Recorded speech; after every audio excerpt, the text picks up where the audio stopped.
तो hello everyone, कैसे हैं आप सब लोग। I hope each and everyone of you is doing absolutely good. My name is doctor Vipin Kumar Sharma and मैं आप सभी लोगों का तहे दिल से स्वागत करता हूं हमारे प्यार से बैच चेक इन 2.0 के अंदर। अगर आप सभी लोग मुझे ठीक तरीके से देख पा रहे हैं, सुन पा रहे हैं, then give me a big fat thumbs up और a big red heart in the chat section so that we can start today's beautiful session up, जहां पर हम लोग यू बैक्टीरिया की स्टडी को भी बहुत अच्छे तरीके से कंसोलिडेट करने वाले हैं एंड देन आफ्टर हम लोग आगे बढ़ने वाले हैं toward kingdom protista.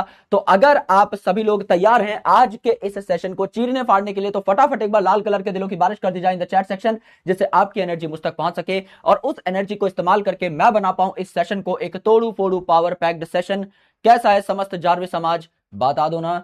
Good afternoon everyone, good afternoon, सुस्वागतम सभी भाइयों बहनों का स्वागत है इस बेहतरीन क्लास में। मजा आने वाला है मेरे भाई। सूट हमने थोड़ा सा एचडी प्रिंट कराया है नया, तो थोड़ा सा नया आयरन मैन का सूट आपको देखने को मिल रहा है और ऐसी भांति भांति की चीजें आपको देखने को मिलती रहेंगी। क्या हम लोग एक छोटा सा चुटुर पुटुर रिवीजन ले लें यहां तक का जो भी हमने बातें करी हैं इन किंगडम मोनेरा? बिल्कुल सर, ले सकते हैं। आराम से इन बातों को गौर से सुनिएगा। ऑलरेडी आपके नोट्स में सब कुछ है, बताइएगा आपको सारी बातें याद है या नहीं।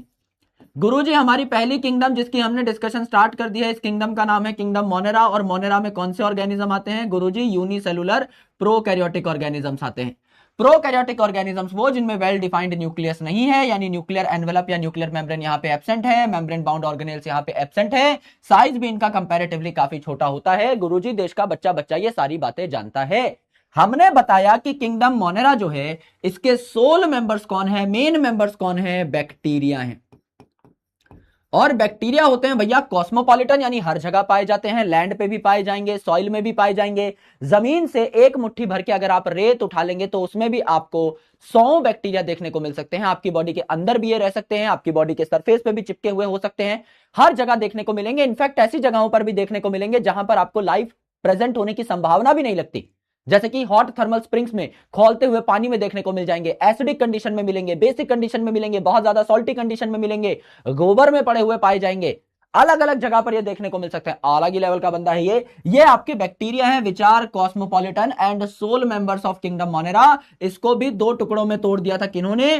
कार्ल वूज साहब ने। पहला जो टुकड़ा था इसे हम कहते हैं आर्की बैक्टीरिया, प्रिमिटिव बैक्टीरिया, जो कि आपका किस प्रकार की सेल वॉल लेकर बैठा रहता है? सूडोम्यूरिन की सेल वॉल लेकर के बैठा रहता है, यानी ये इसे रेजिस्टेंस प्रोवाइड करती है। तो आर्की बैक्टीरिया क्या थे? खतरों के खिलाड़ी थे, एक्सट्रीम कंडीशंस में पाए जा रहे थे, बिल्कुल इन्हें एक्सट्रीमोफाइल कह रहे थे। अगर ये बहुत हाईली सॉल्टेड कंडीशन में थे तो हेलोफाइल कह रहे थे, एसिडिक कंडीशन में तो एसिडोफाइल कह रहे थे, अगर बहुत ज्यादा टेंपरेचर पे तो थर्मोफाइल कह रहे थे, अगर मेरे भाई बहुत कम टेंपरेचर पे तो साइक्रोफाइल कह रहे थे, अगर बहुत ज्यादा प्रेशर में पाए जा रहे थे तो बैरोफाइल कह रहे थे। इसी प्रकार से हमने कई सारे नाम दिए थे। अगर ये मीथेन जनरेट कर रहे थे, गट ऑफ रूमिनेंट्स में पाए जा रहे थे, मार्शी इलाकों में पाए जा रहे थे जहां ऑक्सीजन की कमी है, तो हम इन्हें क्या कह रहे थे? मिथेनोजन कह रहे थे। सर बढ़िया तरीके से बात समझ में आ गई थी। इसके बाद गुरुजी आपने हमें समझाया, आपने हमें बताया कि यू बैक्टीरिया जो है, अगर नॉर्मली आपके सवाल में बैक्टीरिया लिखा है इसका मतलब आप यू बैक्टीरिया की बात कर रहे हैं। ये जो यू बैक्टीरिया है ये 4 तरीके का होता है।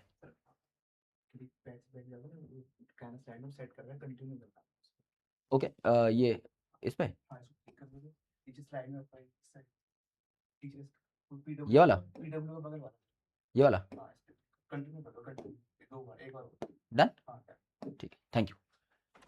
ठीक है दोस्तों, तो यहां पर यू बैक्टीरिया जो है इसमें हमने बताया था कि ज्यादातर यू बैक्टीरिया क्या खुद का खाना खुद बनाते हैं? नहीं गुरुजी, ज्यादातर जो आपके यू बैक्टीरिया होते हैं ये खुद का खाना खुद नहीं बनाते, हेट्रोट्रॉफिक होते हैं। जबकि कुछ बैक्टीरिया जो है ये खुद का खाना खुद बना सकते हैं, तो इन्हें हम क्या कहते हैं? ऑटोट्रॉफिक कहते हैं। बिल्कुल कहते हैं। तो ज्यादातर अपना खाना खुद नहीं बना पा रहे हैं एंड मेरे भाई कुछ ही हैं जो अपना खाना खुद बना पा रहे हैं। तो हेट्रोट्रॉफिक ज्यादा और ऑटोट्रॉफिक कम। एकदम सही बात है गुरुजी, बात समझ में आ गई थी। हेट्रोट्रॉफिक में भी 2 प्रकार से अपने खाने पीने की चीज का जुगाड़ कर सकते हैं और ऑटोट्रॉफिक में भी 2 प्रकार से अपने खाने पीने की चीजें का जुगाड़ कर सकते हैं। अगर ये खाना नहीं बना रहे हैं तो ये डीकंपोजर्स हो सकते हैं। और डीकंपोजर की खास बात क्या है गुरुजी? ऑर्गेनिक मैटर को इनऑर्गेनिक मैटर में कन्वर्ट करते हैं, ज्यादातर आपके डीकंपोजर होते हैं।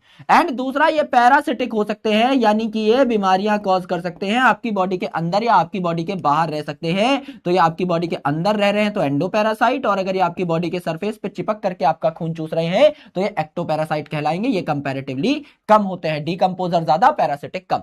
सिमिलरली अगर आप यहां देखें इन द नेक्स्ट कैटेगरी, आपको पता लगेगा ऑटोट्रॉफिक में सनलाइट को इस्तेमाल करके खाना बनाने वाले यानी फोटोसिंथेटिक जो बैक्टीरिया है ये ज्यादा है, एंड यहां पर कीमोसिंथेसिस करने वाले यानी आपका इनऑर्गेनिक जो मटेरियल था इसको ऑक्सीडाइज करने वाले जो है ये कंपैरेटिवली आपके कम होते हैं। तो हमने ये जाना था कि बैक्टीरिया जो है ये हर प्रकार का न्यूट्रिशन दिखा सकता है, ये डिकम्पोजर भी हो सकता है, ये पैरासिटिक भी हो सकता है, ये आपका फोटोसिंथेटिक भी हो सकता है, कीमोसिंथेटिक भी हो सकता है। इसीलिए हमने एक शब्द का इस्तेमाल किया था कि बैक्टीरिया दिखने में भले ही चिंदी हो, बहुत सिंपल हो, इसका स्ट्रक्चर बहुत ही सिंपल हो, क्योंकि इस बेचारे के पास कुछ है ही नहीं, ना वेल डिफाइंड न्यूक्लियस है, ना मेम्ब्रेन बाउंड ऑर्गेनेल है, इसके पास कुछ ना हो तो भी मेरे भाई ये बिहेवियर बहुत कॉम्प्लेक्स लेके बैठा है, बहुत कॉम्प्लेक्स मेटाबॉलिक डाइवर्सिटी है इसमें, भांति भांति के रिएक्शन हो रहे हैं इसमें। मैंने आपको यह भी समझाया था कि कुछ ऐसे रिएक्शन जो दुनिया में कोई और नहीं कर सकता वो सिर्फ बैक्टीरिया कर सकता है, जैसे कि नाइट्रोजन फिक्सेशन, जो कि आज मैं आपको पढ़ाऊंगा भी।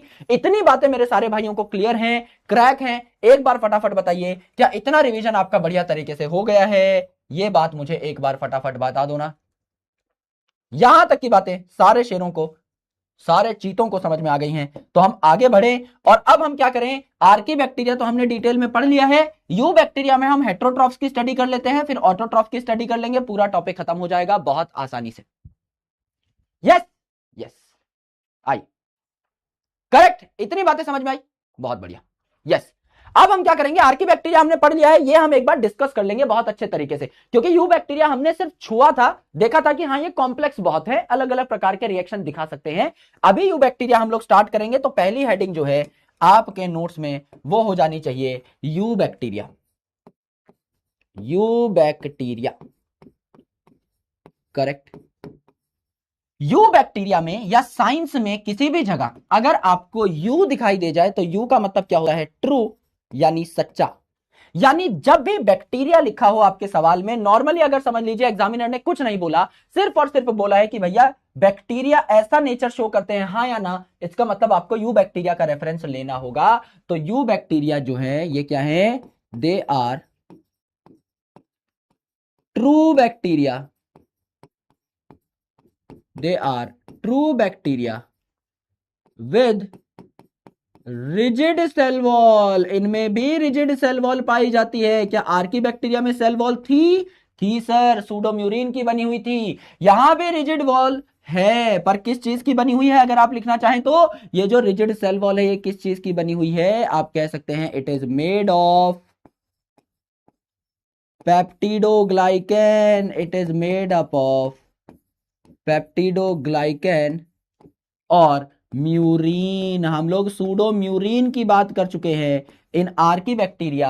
यहां पेप्टिडोग्लाइकेन या म्यूरिन की आपकी सेल वॉल बनी होती है। तो यू बैक्टीरिया की एक खास पहचान है, इनमें रिजिड सेल वॉल होगी एंड फ्लैजेला होगा। कब होगा, अगर बैक्टीरिया मोटाइल है तभी होगा, अदरवाइज नहीं। भाई अगर बैक्टीरिया मोटाइल है तभी उसमें फ्लैजेला की आवश्यकता है। अगर बैक्टीरिया कहीं चल फिर ही नहीं रहा है, इनमोबाइल है, इनमोटाइल है, तो उसमें तो फ्लैजेला की आवश्यकता ही नहीं है। यानी अगर कोई बैक्टीरिया चल फिर पा रहा है तो इसमें फ्लैजेला होगा। यस, इफ मोटाइल है ना, फ्लैजेला कब पाया जाएगा, if the bacteria is motile. अगर बैक्टीरिया मोटाइल नहीं है तो फ्लैजेला की आवश्यकता ही नहीं है, फ्लैजेला नहीं पाया जाएगा। गुरुजी इतनी बातें हमको अच्छे तरीके से समझ में आ गई हैं, बढ़िया तरीके से समझ में आ गई हैं। अब अगर आप न्यूट्रिशनल डाइवर्सिटी देखें तो एक बेसिक लेवल पे मैं आपको न्यूट्रिशनल डाइवर्सिटी समझा देता हूं। हालांकि हम लोग पहले भी थोड़ी बहुत बातें कर चुके हैं, बट फिर भी मैं आपको दोबारा से चीजें दिखा देता हूं स्क्रीन के ऊपर लिख करके। यू बैक्टीरिया जो है ये अपना खाना बना भी सकते हैं और नहीं भी बना सकते। तो हम एक ही बार में सारी की सारी इंपॉर्टेंट फीचर्स को डिस्कस कर लेते हैं। हमने क्या कहा, यू बैक्टीरिया जो है इसमें दो प्रकार का मेन न्यूट्रिशन पाया जाएगा। या तो ये अपना खाना बना लेगा या ये अपना खाना नहीं बना पाएगा। अगर ये अपना खाना नहीं बना पाएगा तो इसे हम क्या कहेंगे, हेट्रोट्रॉफ कहेंगे। एंड ज्यादातर जो बैक्टीरिया हैं ये हेट्रोट्रॉफ ही होते हैं। तो आप बगल में एक अपर एरो का निशान लगा सकते हो कि ज्यादातर जो बैक्टीरिया है they are heterotrophs in nature, इनका नंबर बहुत ज्यादा है। एंड बहुत कम जो आपके बैक्टीरिया है ये खुद का खाना खुद बना सकते हैं, इन्हें ऑटोट्रॉफ्स कहा जाता है। इनका नंबर कंपैरेटिवली कम है। तो ऑटोट्रॉफ और हेट्रोट्रॉफ में से ज्यादा कौन, भैया हेट्रोट्रॉफ। अब जो हेट्रोट्रॉफ हैं इनमें भी आपके दो प्रकार के न्यूट्रिशन होते हैं, आप चाहें तो लिख सकते हैं, अदरवाइज पहले से आपके नोट्स में है तो आप स्किप भी कर सकते हैं, कोई बहुत बड़ी दिक्कत है नहीं। लेकिन आज पूरा एकदम बेसिक से उठाएंगे, नया टॉपिक है, फंडामेंटल लेवल से उठाएंगे, इसीलिए मैं बार बार बता रहा हूं। हेट्रोट्रॉफ्स में भी ज्यादातर क्या है, डीकंपोजर्स हैं। डीकंपोजर्स हैं, ये क्या करते हैं, आपका ऑर्गेनिक मैटर को इनऑर्गेनिक मैटर में कन्वर्ट करते हैं। तो सीधा सीधा आप लिख सकते हो ये क्या करेंगे, ऑर्गेनिक मैटर को इनऑर्गेनिक मैटर में कन्वर्ट कर देंगे गुरुजी, अच्छे तरीके से हमें ये बात पता है, बढ़िया तरीके से हमें ये बात पता है। ये इनऑर्गेनिक मैटर सॉइल में आके जमा हो जाएगा, कोई और प्लांट इसको उठा सकता है अपनी रूट्स की मदद से। दूसरा जो है डीकंपोजर के अलावा ये हो सकता है आपका पैरासिटिक, यानी ये जो आपके बैक्टीरिया हैं ये पैरासिटिक हो सकते हैं, बीमारियां कॉज कर सकते हैं। एंड आपको जानकर हैरानी होगी कि बैक्टीरिया हमारी नजर में बहुत तुच्छ है, कि बहुत गंदे गंदे काम करता है, हमारे अंदर बीमारियां फैलाता है, पर बीमारी फैलाने वाले जो आपके बैक्टीरिया है ये कंपैरेटिवली कम है। ज्यादातर डीकंपोजर होते हैं, बीमारी बहुत कम ही बैक्टीरिया फैलाते हैं, लेकिन ये बदनाम बहुत ज्यादा है, क्योंकि इनके बारे में पढ़ना जरूरी है, क्योंकि हम चाहते हैं कि बैक्टीरिया की लाइफ साइकिल को हम लोग स्टडी कर ले, जिससे कि हम हमारे शरीर को बीमारियों से बचा पाए। तो इनकी पढ़ाई बहुत अच्छे लेवल पे करी जाती है, लेकिन इनका नंबर काफी कम है। तो जो पैरासिटिक है ये क्या है, दे कैन बी एंडो और एक्टोपैरासाइट।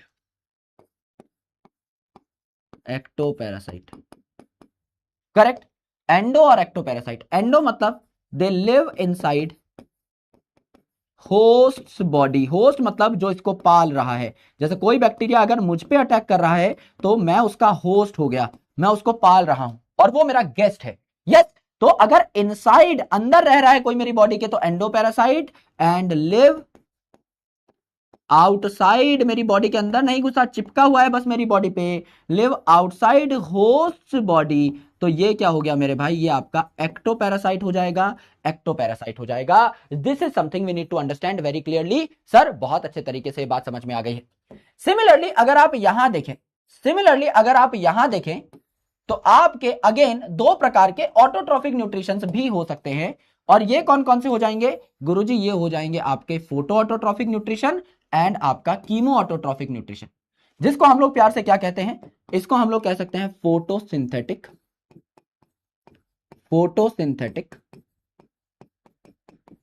And chemosynthetic. तो कीमोसिंथेटिक बहुत रेयर होते हैं, तो ये बहुत कम होंगे, करेक्ट। तो डीकंपोजर और पैरासाइट में से डीकंपोजर ज्यादा, फोटोसिंथेटिक और कीमोसिंथेटिक में से फोटोसिंथेटिक ज्यादा। ये क्या करेंगे, use light to make food. Light का मतलब ही फोटो होता है, use light to make food. और भैया कीमोसिंथेटिक क्या कर रहा था, इट ऑक्सीडाइजेस इनऑर्गेनिक केमिकल्स। इतनी बात क्या सबको कल ही पता थी? नहीं पता थी तो अभी पता लग गई होगी। चार अलग अलग प्रकार के न्यूट्रिशन है, इसीलिए हम कह रहे थे बैक्टीरिया को most nutritionally diverse category. Monera की किंगडम को हम कह रहे थे most nutritionally diverse, most metabolically diverse. एक सेल के अंदर जितना काम हो सकता है लगभग सारा होता है भाई बैक्टीरिया के अंदर। आप देखो सबसे मैक्सिमम टाइप ऑफ न्यूट्रिशन आपको यही देखने को मिल रहा है, जहां सब कुछ हो रहा है। खाना भी बन रहा है तो फोटोसिंथेसिस से ही बन रहा है, कीमोसिंथेसिस से ही बन रहा है, और नहीं बन रहा तो डीकंपोजर भी है, पैरासिटिक भी है। जितनी चीजें आप दुनिया में सोच सकते हो भोजन जुटाने के लिए, वो सारी चीजें यहां पर हो रही हैं। It is so complex in terms of reactions, in terms of metabolism, in terms of behaviour, लेकिन स्ट्रक्चर इसका सिंपल है क्योंकि सबसे चिंदी यही तो है। करेक्ट है सर, एकदम बात समझ में आ गई। क्या आपको डीकंपोजर और कीमोसिंथेसिस के बीच का डिफरेंस क्लियर हो गया था? कल मैंने बकायदा आपके नोट्स में लिखवाया था, मैं एक और बार रिवीजन करवा दे रहा हूं जिससे कि आज का हमारा टॉपिक एकदम स्मूथ निकले। अगर आपको पता है तो बहुत अच्छी बात है, नहीं पता है तो कोई दिक्कत नहीं है, मैं समझा देता हूं। समझ लो भैया, एक पेड़ है, एक पेड़ से एक पत्ता झड़ा और जमीन पे गिरा। ये एक पत्ता है जो जमीन पे गिर गया। अब ये जो पत्ता है इसके अंदर क्या होगा, ऑर्गेनिक मटेरियल स्टोर्ड होगा। भाई पत्ता जो है इसके अंदर खाना वाना जमा होगा। जब ये पेड़ पर टंगा हुआ था तो इसमें कुछ ना कुछ फूड स्टोर होता होगा। भाई पत्ता है, हरा भरा है, इसी में खाना बनता है, फोटोसिंथेसिस होती है। फिर वो फोटोसिंथेसिस से जो खाना बना है वो स्टेम के पास भी भेजा जाता है, रूट के पास भी भेजा जाता है, यानी प्लांट के हर पार्ट पे खाने पीने की चीज है।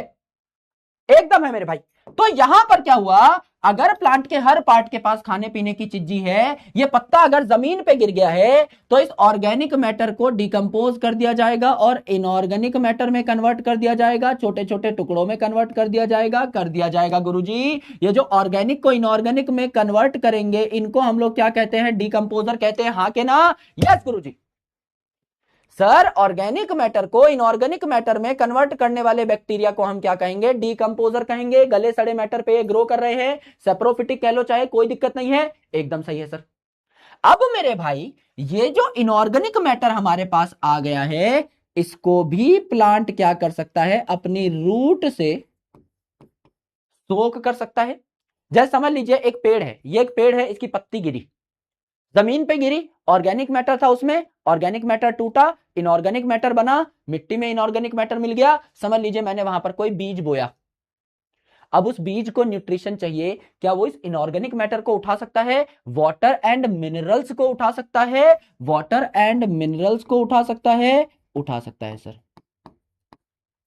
वाटर एंड मिनरल्स को उठा सकता है सर, करेक्ट। अब समझ लो, या तो डायरेक्टली इनऑर्गेनिक न्यूट्रिएंट उठा ले, या क्या हो जाए, अगर उसी मिट्टी में कीमोसिंथेटिक बैक्टीरिया पाए जा रहे हैं, तो कीमोसिंथेटिक बैक्टीरिया क्या करेंगे, इस पर्टिकुलर इनऑर्गेनिक मैटर को और ऑक्सीडाइज कर देंगे और छोटे छोटे टुकड़ों में तोड़ देंगे, एंड यहां पर इन और छोटे छोटे टुकड़ों को, इन स्मॉल एलिमेंट्स को भी रूट उठा सकती है, इन छोटे छोटे मिनरल्स को भी रूट उठा सकती है, आराम से उठा सकती है। यानी इनऑर्गेनिक न्यूट्रिएंट उठा ले, या मेरे भाई ये वाला उठा ले, जो अवेलेबल हो वो उठा लेंगे, कोई दिक्कत नहीं, करेक्ट। तो दिस इज डीकॉम्पोजिशन, जब ऑर्गेनिक से इनऑर्गेनिक कंटेंट बन रहा हो, जब ऑर्गेनिक से इनऑर्गेनिक कंटेंट बन रहा हो तो डीकॉम्पोजिशन। लेकिन मेरे भाई जब इस इनऑर्गेनिक कंटेंट को भी हम फर्दर और ऑक्सीडाइज करें तो कीमोसिंथेसिस। तो जब और छोटे छोटे टुकड़े हो रहे हैं इनऑर्गेनिक केमिकल के, तो बैक्टीरिया को एनर्जी मिल जा रही है, जब बॉन्ड टूटेंगे तो एनर्जी रिलीज होगी, वो बैक्टीरिया ले लेगा, और बदले में आपके इनऑर्गेनिक कंटेंट के छोटे छोटे टुकड़े हो गए, वो मिट्टी में मिल गए। जैसे हम गुल्लक फोड़ते हैं तो पैसा रिलीज हो जाता है, फिर उस पैसे को उठा सकते हैं हम। सिमिलरली जब हम बॉन्ड तोड़ते हैं तो उन बॉन्ड्स में स्टोर्ड एनर्जी रिलीज हो जाती है, उसको हम इस्तेमाल कर सकते हैं।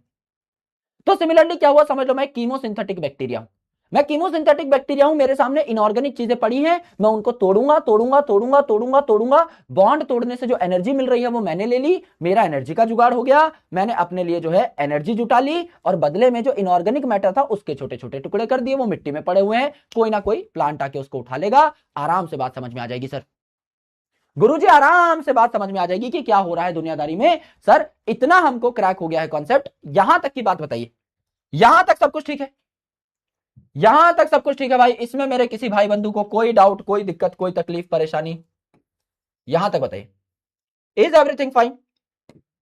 यस सर, यहां तक फाइन है, यहां तक फाइन है सर। एक बार एनसीईआरटी में इसी चीज को देखने की कोशिश करिए कि मोटा मोटा क्या बातें हुई। मैं आपको पूरी एनसीईआरटी दोबारा पढ़ाऊंगा, इसीलिए मैं अभी मार्क नहीं कर रहा हूं। मैंने क्या बताया, मैंने बताया यू बैक्टीरिया में 4 तरीके के बैक्टीरिया आएंगे। पहला बैक्टीरिया जो खाना बना सके, और खाना बनाने वाला क्या होगा, एल्गी से इसका कंपैरिजन करेंगे, ब्लू ग्रीन एल्गी जिसको साइनोबैक्टीरिया कहा जाता है, ठीक है सर। दूसरा आपका कीमोसिंथेटिक बैक्टीरिया, कीमोसिंथेटिक बैक्टीरिया जो क्या करेगा, इनऑर्गेनिक सब्सटेंसेस को ही क्या करेगा, ऑक्सीडाइज करेगा, और उससे जो एनर्जी निकलेगी, छोटे छोटे टुकड़े होंगे इनऑर्गेनिक केमिकल के, उस एनर्जी को बैक्टीरिया ले लेगा, और बदले में ये जो आपके न्यूट्रिएंट्स हैं ये जमीन में पड़े रह जाएंगे, इनको कोई और प्लांट उठा सकता है। हेट्रोट्रोफिक बैक्टीरिया में क्या हो जाएगा, जो बैक्टीरिया है या तो ये डिकम्पोजर्स होंगे, आपके ऑर्गेनिक मैटर को तोड़ेंगे, या फिर ये पैथोजन होंगे, पैरासाइट होंगे, बीमारी कॉज करेंगे। गुरुजी बात समझ में आ गई? इन 4 टुकड़ों को हमें एक एक करके पढ़ना है, ये जो 4 बातें हैं इनको हमें एक एक करके पढ़ना है, एंड हमारा आज का टॉपिक डन हो जाएगा, एंड मेरे भाई हमारा पूरा का पूरा किंगडम मोनेरा जो है वो भी डन हो जाएगा। एक डाउट आ रहा है, आर्की बैक्टीरिया भी हेट्रोट्रॉफ होते हैं, ज्यादातर वो भी हेट्रोट्रॉफ होते हैं। बैक्टीरिया की ओवरऑल यही क्लासिफिकेशन अगर आप देखोगे, नॉर्मल अगर आप किसी बैक्टीरिया की बात ना करो, किंगडम मोनेरा की बात करो, तो अधिकतर हेट्रोट्रॉफिक होते हैं, कुछ ही ऑटोट्रॉफिक होते हैं। तो आर्की बैक्टीरिया पर भी यह बात लागू होती है कि उनमें भी ज्यादातर आपके क्या होंगे, हेट्रोट्रॉफिक होंगे। ठीक है भाई, एकदम ठीक है सर। इस बात को अब हम थोड़ा गौर से पढ़ लेते हैं, यू बैक्टीरिया की बात को थोड़ा सा गौर से पढ़ लेते हैं। पहले कौन सा करें आप बताइए? हेट्रोट्रॉफिक कर लेते हैं, थोड़े छोटे होते हैं ये, है ना, थोड़ा कम कंटेंट है इसमें एनसीईआरटी में, तो हेट्रोट्रॉफिक वाला कर लेते हैं। ऑटोट्रॉफिक में थोड़ा टाइम लगेगा।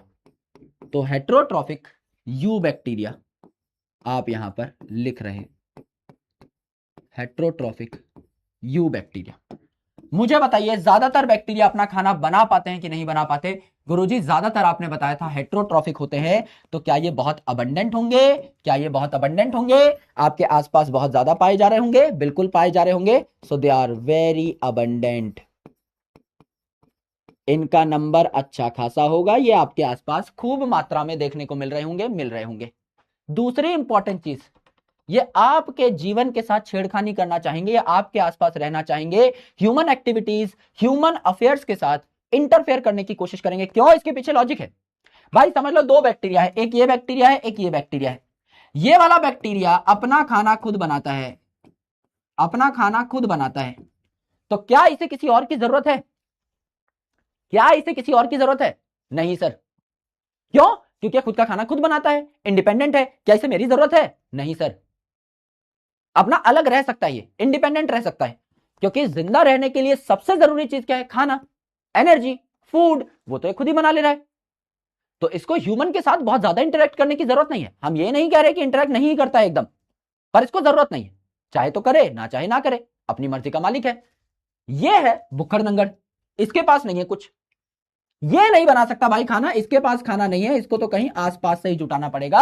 तो मेरे भाई ये खाना नहीं बना सकता, तो इसकी सबसे बड़ी ऑब्लिगेशन यही है, इसको हमारे जैसे किसी के पास बैठना पड़ेगा, किसी और ऑर्गेनिज्म के साथ लिंक करना पड़ेगा, कहीं ना कहीं जाना पड़ेगा, है ना, क्योंकि भूखी नंगी प्रजाति के बैक्टीरिया हैं, खुद तो कुछ बना नहीं पा रहे हैं, तो किसी और से ही लेके खाएंगे।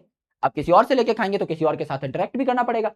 सो ह्यूमन की जो डेली लाइफ है उसमें ज्यादातर जो रुझान आपको दिखता है, जो बैक्टीरिया हमसे इंटरेक्ट करते हैं, वो ये वाले हेट्रोट्रॉफिक वाले, यानी इस कैटेगरी के हेट्रोट्रॉफिक जो आपके यू बैक्टीरिया हैं, दे आर इंटरेक्टिंग, या they interact with humans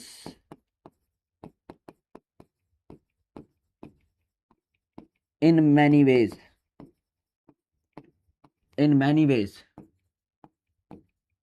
therefore are linked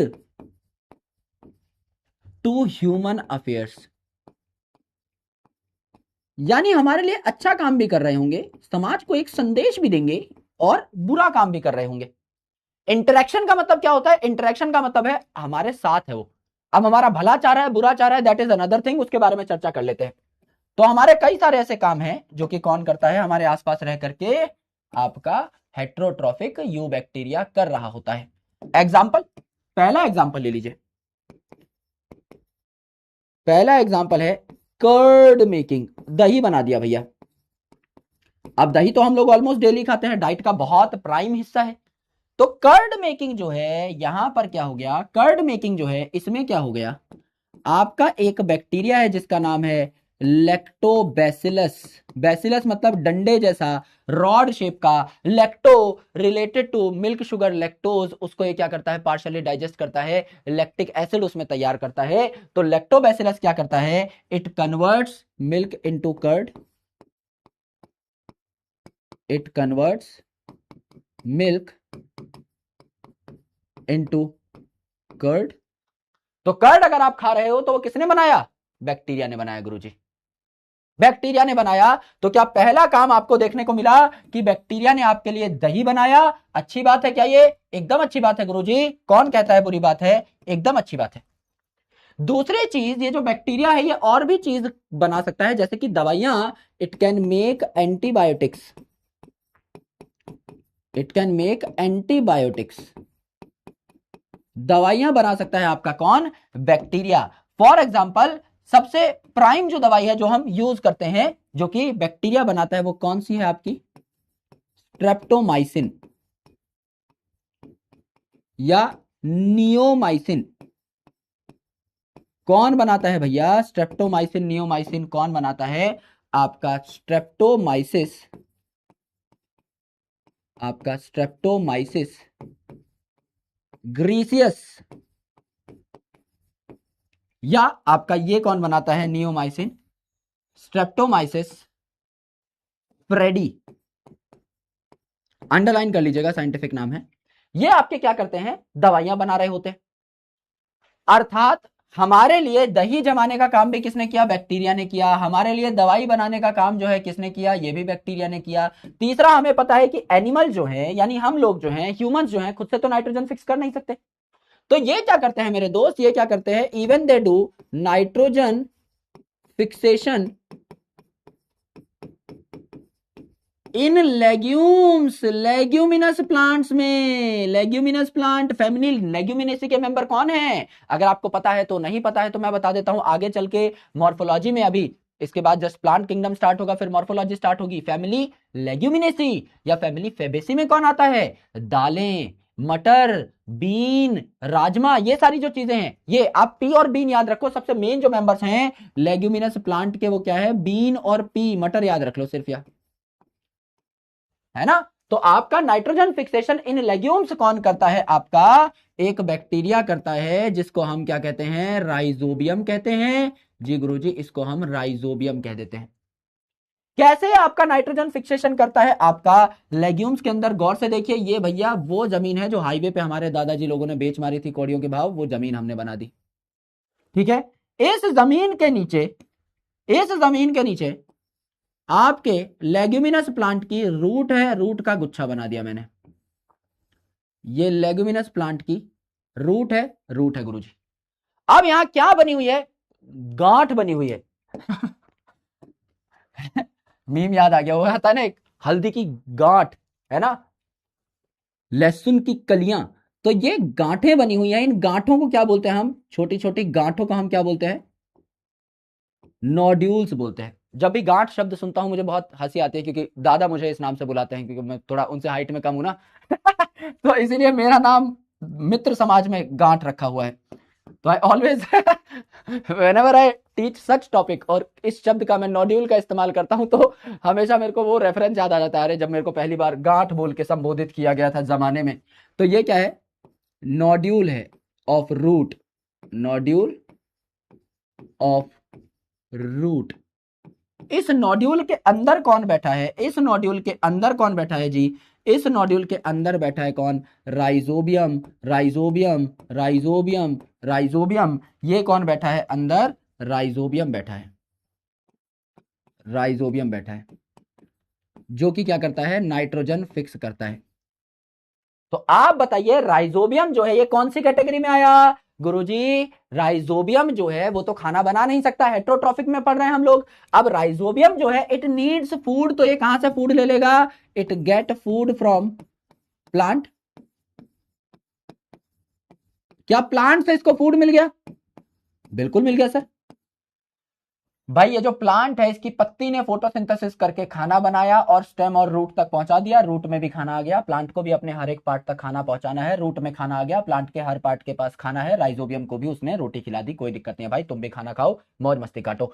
rhizobium जो कि हेट्रोट्रॉफिक था, इसको खाना मिल गया, बदले में इसने कहा कि मैं भी आपको बदले में नाइट्रोजन फिक्स करके दूंगा, तो नाइट्रोजन मैं आपको यहां पे देता रहूंगा, प्लांट पे नाइट्रोजन मिल जाएगी, मिल जाएगी। तो मटर में, बीन में नाइट्रोजन आ गई, इन प्लांट्स में बिल्कुल, इनको हम खा लेंगे। क्या हमारे अंदर फिक्स नाइट्रोजन आ गई, तो क्या हमसे भी संबंधित है गुरुजी, हमसे भी तो संबंधित हुई, यस।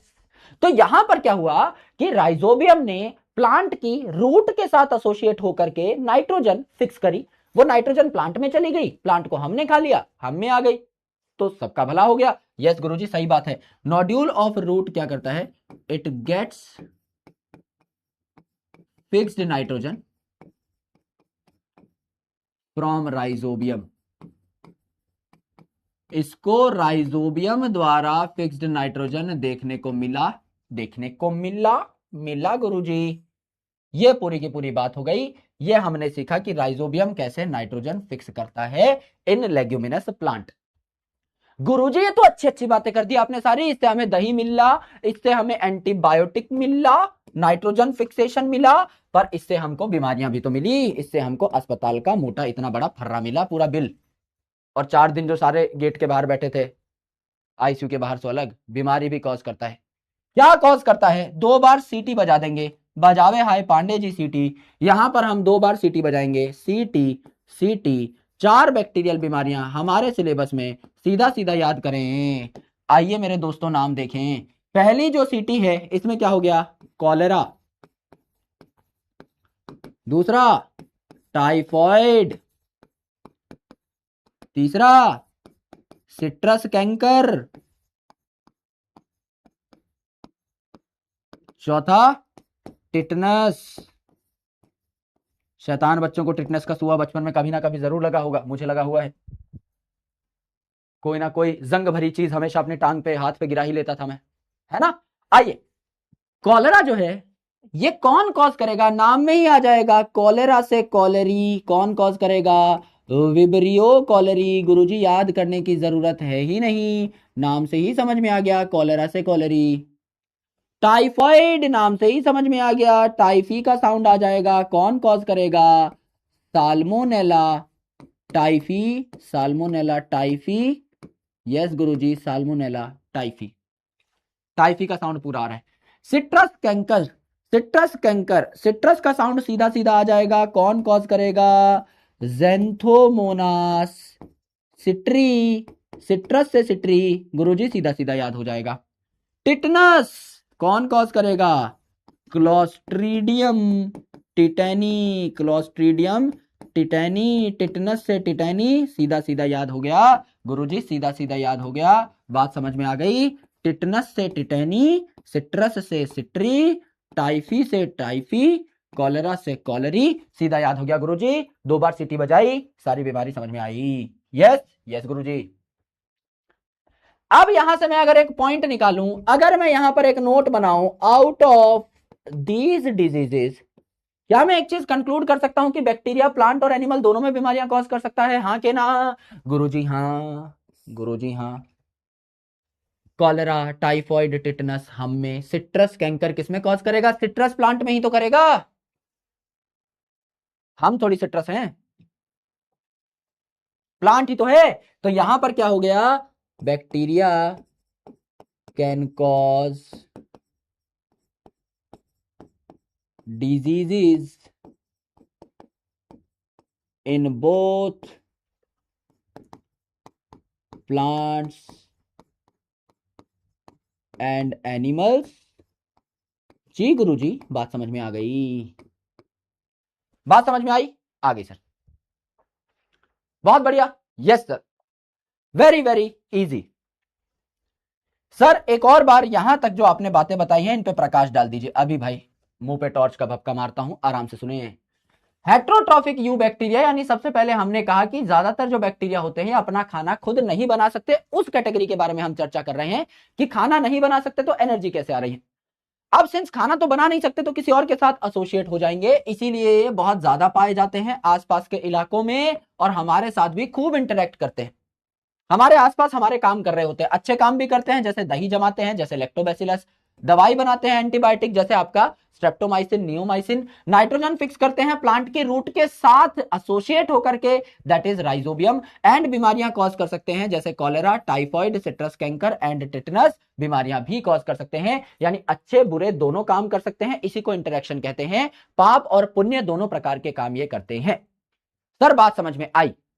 अलग अलग ऑर्गेनिजम्स में बीमारी भी कॉज करेंगे तो पैरासिटिक भी होंगे, एंड अच्छे अच्छे काम भी करेंगे, डिकम्पोजिशन भी करेंगे तो डिकम्पोजर भी होंगे। यही 2 मेन कैटेगरी थी। सर इतनी बातें हमको समझ में आ गई हैं। एनसीईआरटी में एक बार दिखा देता हूं, फिर एक बस लाइन लिखनी है कि डिकम्पोजर क्या करते हैं, एंड मेरे भाई आपके जो पैरासिटिक ऑर्गेनिज्म है ये क्या करते हैं। देखो हेट्रोट्रॉफिक जो बैक्टीरिया है ये मोस्ट अबंडेंट होते हैं, क्योंकि ज्यादातर बैक्टीरिया अपना खाना बना ही नहीं सकते तो यही ज्यादा अबंडेंट है। इनमें से भी ज्यादातर डीकंपोजर हैं, ये भी मैं पहले लिखवा चुका हूं अपर एरो लोअर एरो बना करके, कि खाना नहीं बना सकते तो ये डीकंपोजर भी हो सकते हैं, या पैरासिटिक भी। डीकंपोजर ज्यादा है, पैरासिटिक कम है। इनका ह्यूमन अफेयर्स पे बहुत ज्यादा इंपैक्ट है, यानी हमसे इंटरेक्ट करते रहते हैं। जैसे हमें दही भी बना के देंगे तो हम इनसे ये फायदा उठा सकते हैं, दवाइयां भी बना कर देंगे ये फायदा उठा सकते हैं, नाइट्रोजन भी फिक्स कर सकते हैं लेगुमिनस प्लांट की रूट के साथ एसोसिएट होकर के, ये भी हमें पता है। कुछ ऐसे होंगे, ज्यादातर आपके डीकंपोजर है, कुछ ऐसे होंगे जो पैथोजन होंगे। जो कि आपका ह्यूमन बीइंग, क्रॉप यानी प्लांट और एनिमल दोनों में बीमारी कॉज करेंगे, जैसे सीटी ये बीमारियां भी कॉज कर सकते हैं। अलग अलग बैक्टीरिया अलग अलग बीमारियां कॉज कर सकते हैं। क्या ये बातें हमें पहले से पता है? सर पहले से पता है, कुछ भी छूटा ही नहीं, कुछ भी नहीं छूटा। यानी अगर हम ना भी लिखें इन बातों को तो भी ठीक है, क्योंकि हमने ऑलरेडी यहां पर मेंशन कर दिया है, हमने ऑलरेडी यहां पर मार्क कर दिया है मेरी जान, कि डीकंपोजर्स ऑर्गेनिक को इनऑर्गेनिक में कन्वर्ट करते हैं और इनका नंबर भी ज्यादा है।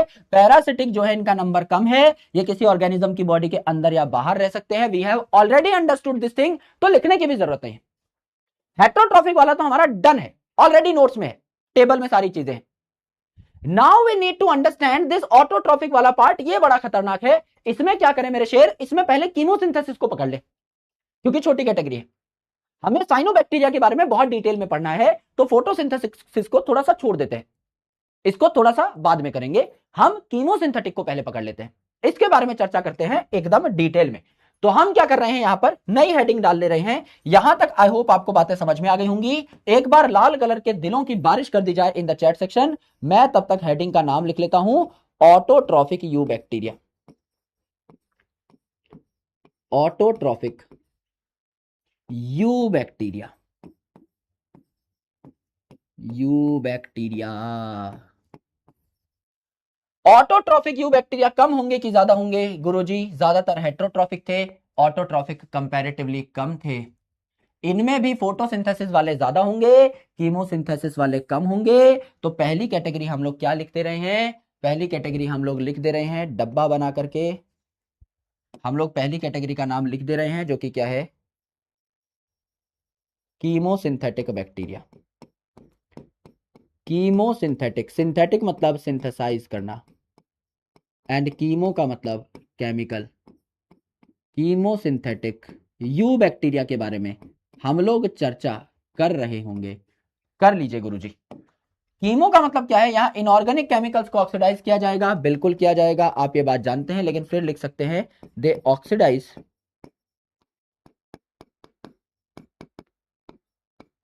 Inorganic chemicals to get ATP. इनको एनर्जी मिल जाती है बॉन्ड टूटने से। और मेरे भाई जो छोटे छोटे टुकड़े हैं, इनऑर्गेनिक मटेरियल को तोड़ने से जो छोटे छोटे टुकड़े बने हैं केमिकल्स, वो सॉइल में आ जाते हैं।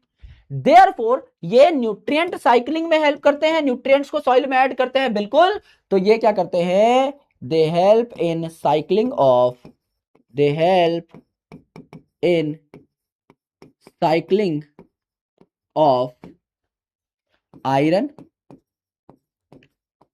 Sulphur,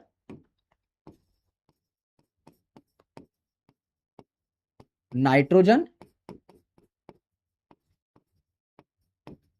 and phosphorus. Phosphorus correct. इनसे क्या हो गया? इनकी साइक्लिंग हमने कर दी, तो ये सारे जो आपके एलिमेंट्स हैं ये सॉइल में ऐड हो जाते हैं। जैसे अगर आप बात करें नाइट्रेट की, नाइट्राइट की, अमोनिया की, अमोनिया की, तो इन सब में क्या है? नाइट्रोजन है भैया, नाइट्रोजन है गुरुजी। समझिए, नाइट्रेट, नाइट्राइट, अब इन पे मैं चार्ज नहीं लिख रहा हूं। अमोनिया क्या है इन सब में? गुरुजी यहां पर देख के ही पता लग रहा है कि सब में नाइट्रोजन है, नाइट्रोजन है, नाइट्रोजन है। जी गुरुजी सब में नाइट्रोजन है। अगर नाइट्रोजन है, अगर नाइट्रोजन है, तो इसको जब मैं ऑक्सीडाइज करूंगा, इनमें से किसी को भी जब मैं ऑक्सीडाइज करूंगा, तो क्या मुझे नाइट्रोजन मिल जाएगा? हाँ, चांसेस हैं कि नाइट्रोजन जो है ये प्लांट तक पहुंच जाए। करेक्ट। जब मैं इसको ऑक्सीडाइज करूंगा कीमोसिंथेसिस वाले बैक्टीरिया की मदद से, इनके अगर मैं टुकड़े करूंगा, तो मुझे कुछ कुछ कुछ कुछ मिल जाएगा नाइट्रोजन से संबंधित ही। क्या नाइट्रोजन को मैं थोड़ा बहुत फ्री कर पाऊंगा? बिल्कुल।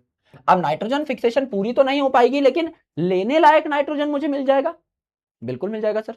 सिमिलरली अगर समझ लीजिए मेरे पास है फॉस्फेट, तो मुझे क्या मिल जाएगा फॉस्फेट से?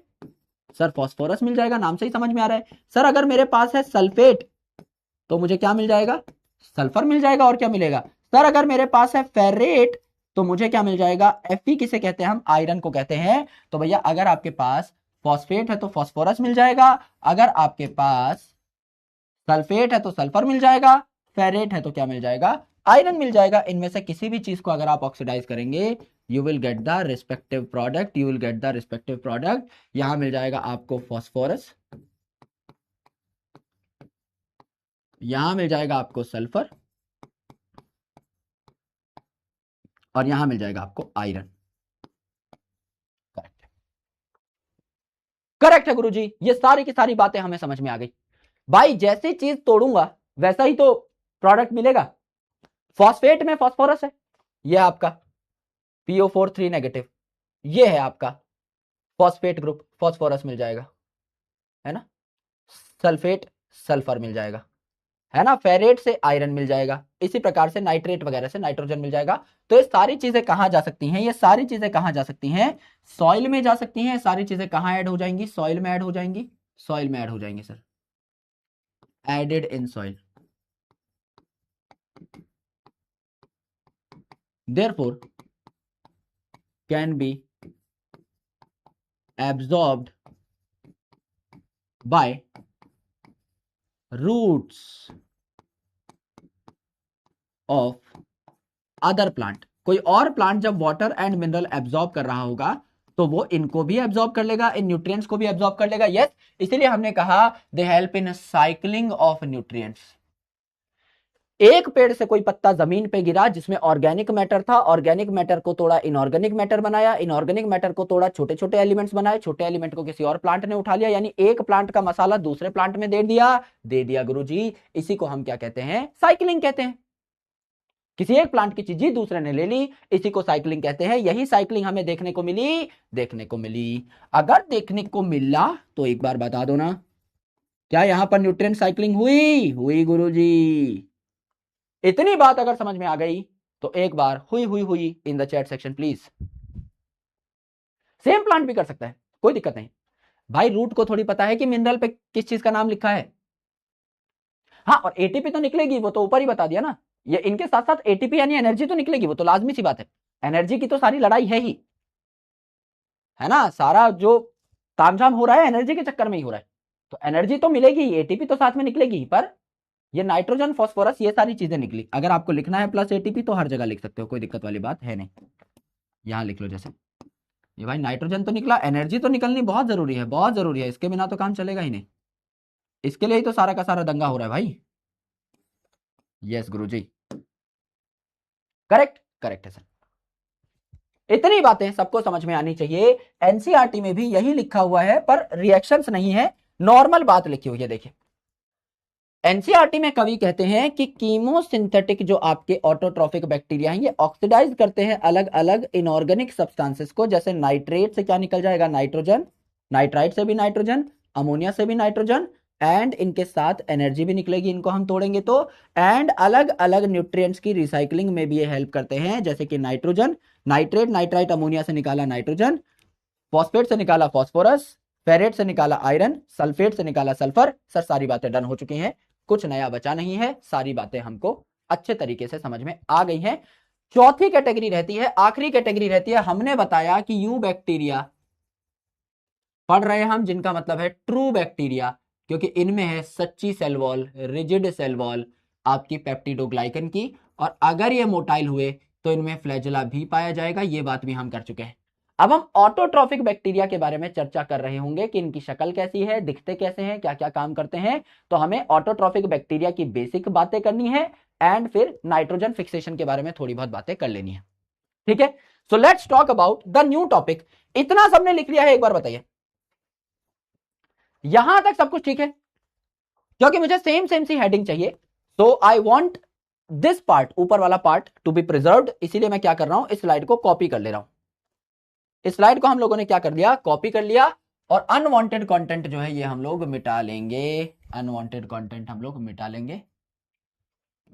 तो यहां पर कीमो की जगह क्या आ जाएगा, फोटोसिंथेटिक बैक्टीरिया आ जाएगा। नई कैटेगरी हमारी जो है ये है फोटोसिंथेटिक बैक्टीरिया। लाइट से आप क्या कर रहे हैं, फूड बना रहे हैं, लाइट को यूज कर रहे हैं। तो फोटोसिंथेटिक बैक्टीरिया क्या करते हैं, they use light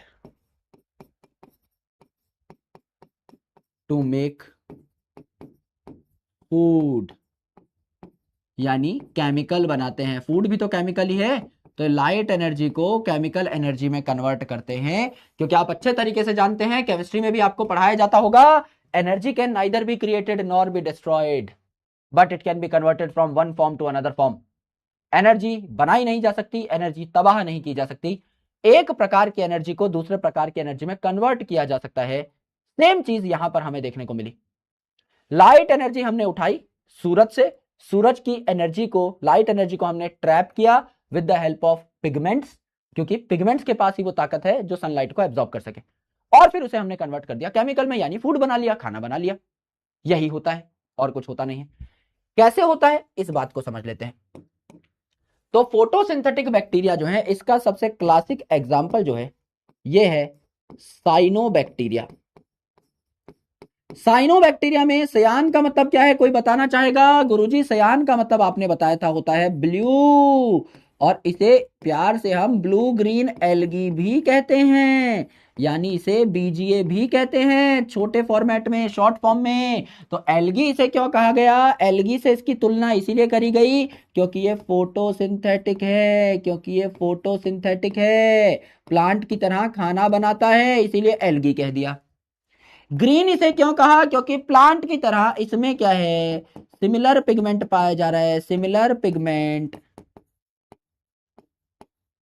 to higher plants. जैसा हायर प्लांट में पिगमेंट पाया जाता है, वैसा ही सेम पिगमेंट यहां पर भी पाया जाता है, जिसका नाम है क्लोरोफिल ए, इसीलिए इसको ग्रीन कहा, क्लोरोफिल से हरा कलर आता है।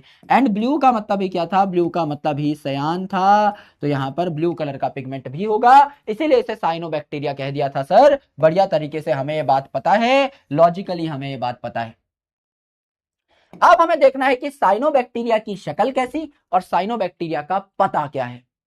एड्रेस एंड शक्ल, आधार कार्ड बनाएंगे, आधार कार्ड बनाएंगे आपके साइनोबैक्टीरिया का। तो साइनोबैक्टीरिया का एड्रेस क्या है, यानी हैबिटेट क्या है, एक बार ये बताएं।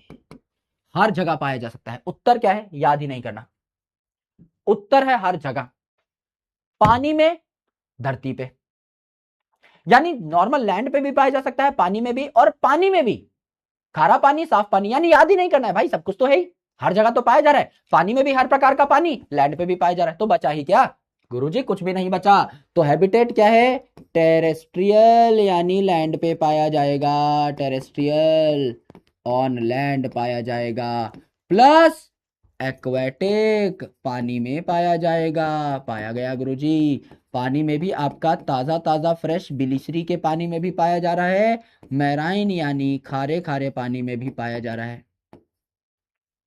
करेक्ट, करेक्ट है गुरुजी, यानी हर जगह, ऑलमोस्ट हर जगह देखने को मिल रहा है। सॉइल वॉइल में भी देखने को मिल जाएगा, पानी में भी देखने को मिलेगा। गुरुजी शक्ल कैसी है, बड़ी गंदी। आइए बात करते हैं शक्ल की, कि ये मिलता कैसे है ना, है ना। इसका अगर देखें नॉर्मली हैबिट कि इसकी शक्ल है कैसी, तो हम क्या कह रहे हैं, ये अकेला भी पाया जा सकता है, मतलब ये इंडिविजुअल भी पाया जाएगा, इंडिविजुअल, यूनिसेलुलर है तो अकेला भी मिलेगा, कॉलोनियल, कॉलोनी भी बना देगा, झुंड में भी पाया जाएगा, फिलामेंटस यानी पतला लंबा धागे जैसा स्ट्रक्चर बना लेगा, यानी कड़ी कड़ी बना के जोड़ लेगा अपने आप को, कड़ियों की तरह जुड़ जाएगा। कैसे, मैं अभी समझाता हूं। यानी ये क्या करेगा, अकेला भी पाया जाएगा, ये है अकेला, ये साइनोबैक्टीरिया इंडिविजुअल अकेला। ये कॉलोनी में भी पाया जाएगा, कॉलोनी में भी पाया जाएगा, यानी ये बनी कॉलोनी, झुंड बना लिया, झुंड में पाए जा रहे हैं, ग्रुप में पाए जा रहे हैं, ये आपका कॉलोनियल है। या ये फिलामेंटस भी हो गया, फिलामेंटस मतलब कड़ियां एक के बाद एक के बाद एक जुड़ी हैं, तो पतला लंबा धागे जैसा स्ट्रक्चर बन जाता है, जैसे बेड़ियां हो, जैसे बेड़ियां हो, ऐसे पतला लंबा धागे सा स्ट्रक्चर बन गया, कड़ियों जैसा स्ट्रक्चर बन गया, है ना। तो ये है अकेला कॉलोनियल फिलामेंटस, अकेला झुंड में, और झुंड भी की एक के बाद एक के बाद एक के बाद एक लगा हो, रेलगाड़ी टाइप। तो हर प्रकार का ही मिल रहा है, ये भी याद करने की जरूरत ही नहीं है, बस शक्ल देख लो एक बार, याद हो जाएगा खुद ही खुद कि हाँ भाई हर प्रकार की ही चीज इसमें थी। अब एनसीईआरटी में एक कंफ्यूजन होती है गुरुजी, एनसीईआरटी में कंफ्यूजन होती है, मैं आपको पहले वो कंफ्यूजन बता देता हूं, देन आफ्टर मैं आपको दोबारा स्लाइड पे लेके आऊंगा। एनसीईआरटी में क्या है, ये एक साइनोबैक्टीरिया की शक्ल बना रखी है, डायग्राम में लिख रहा है कि इसके ऊपर म्यूसिलेजिनस शीट है, म्यूसिलेज की शीट है, एंड एनसीईआरटी के टेक्स्ट में लिख रहा है कि इसके ऊपर जिलेटिनस शीट है। गुरुजी कौन सी सही कौन सी गलत, गुरुजी पेपर में आ जाए तो क्या लिखें, दोनों ठीक है, दोनों में फर्क बता देता हूं, हल्का सा फर्क है, कोई बहुत ज्यादा फर्क नहीं।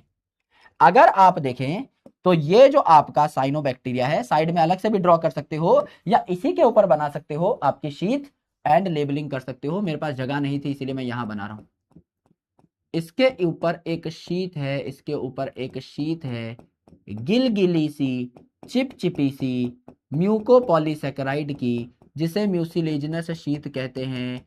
म्यूसिलेज में म्यूकस का सा साउंड आ रहा है।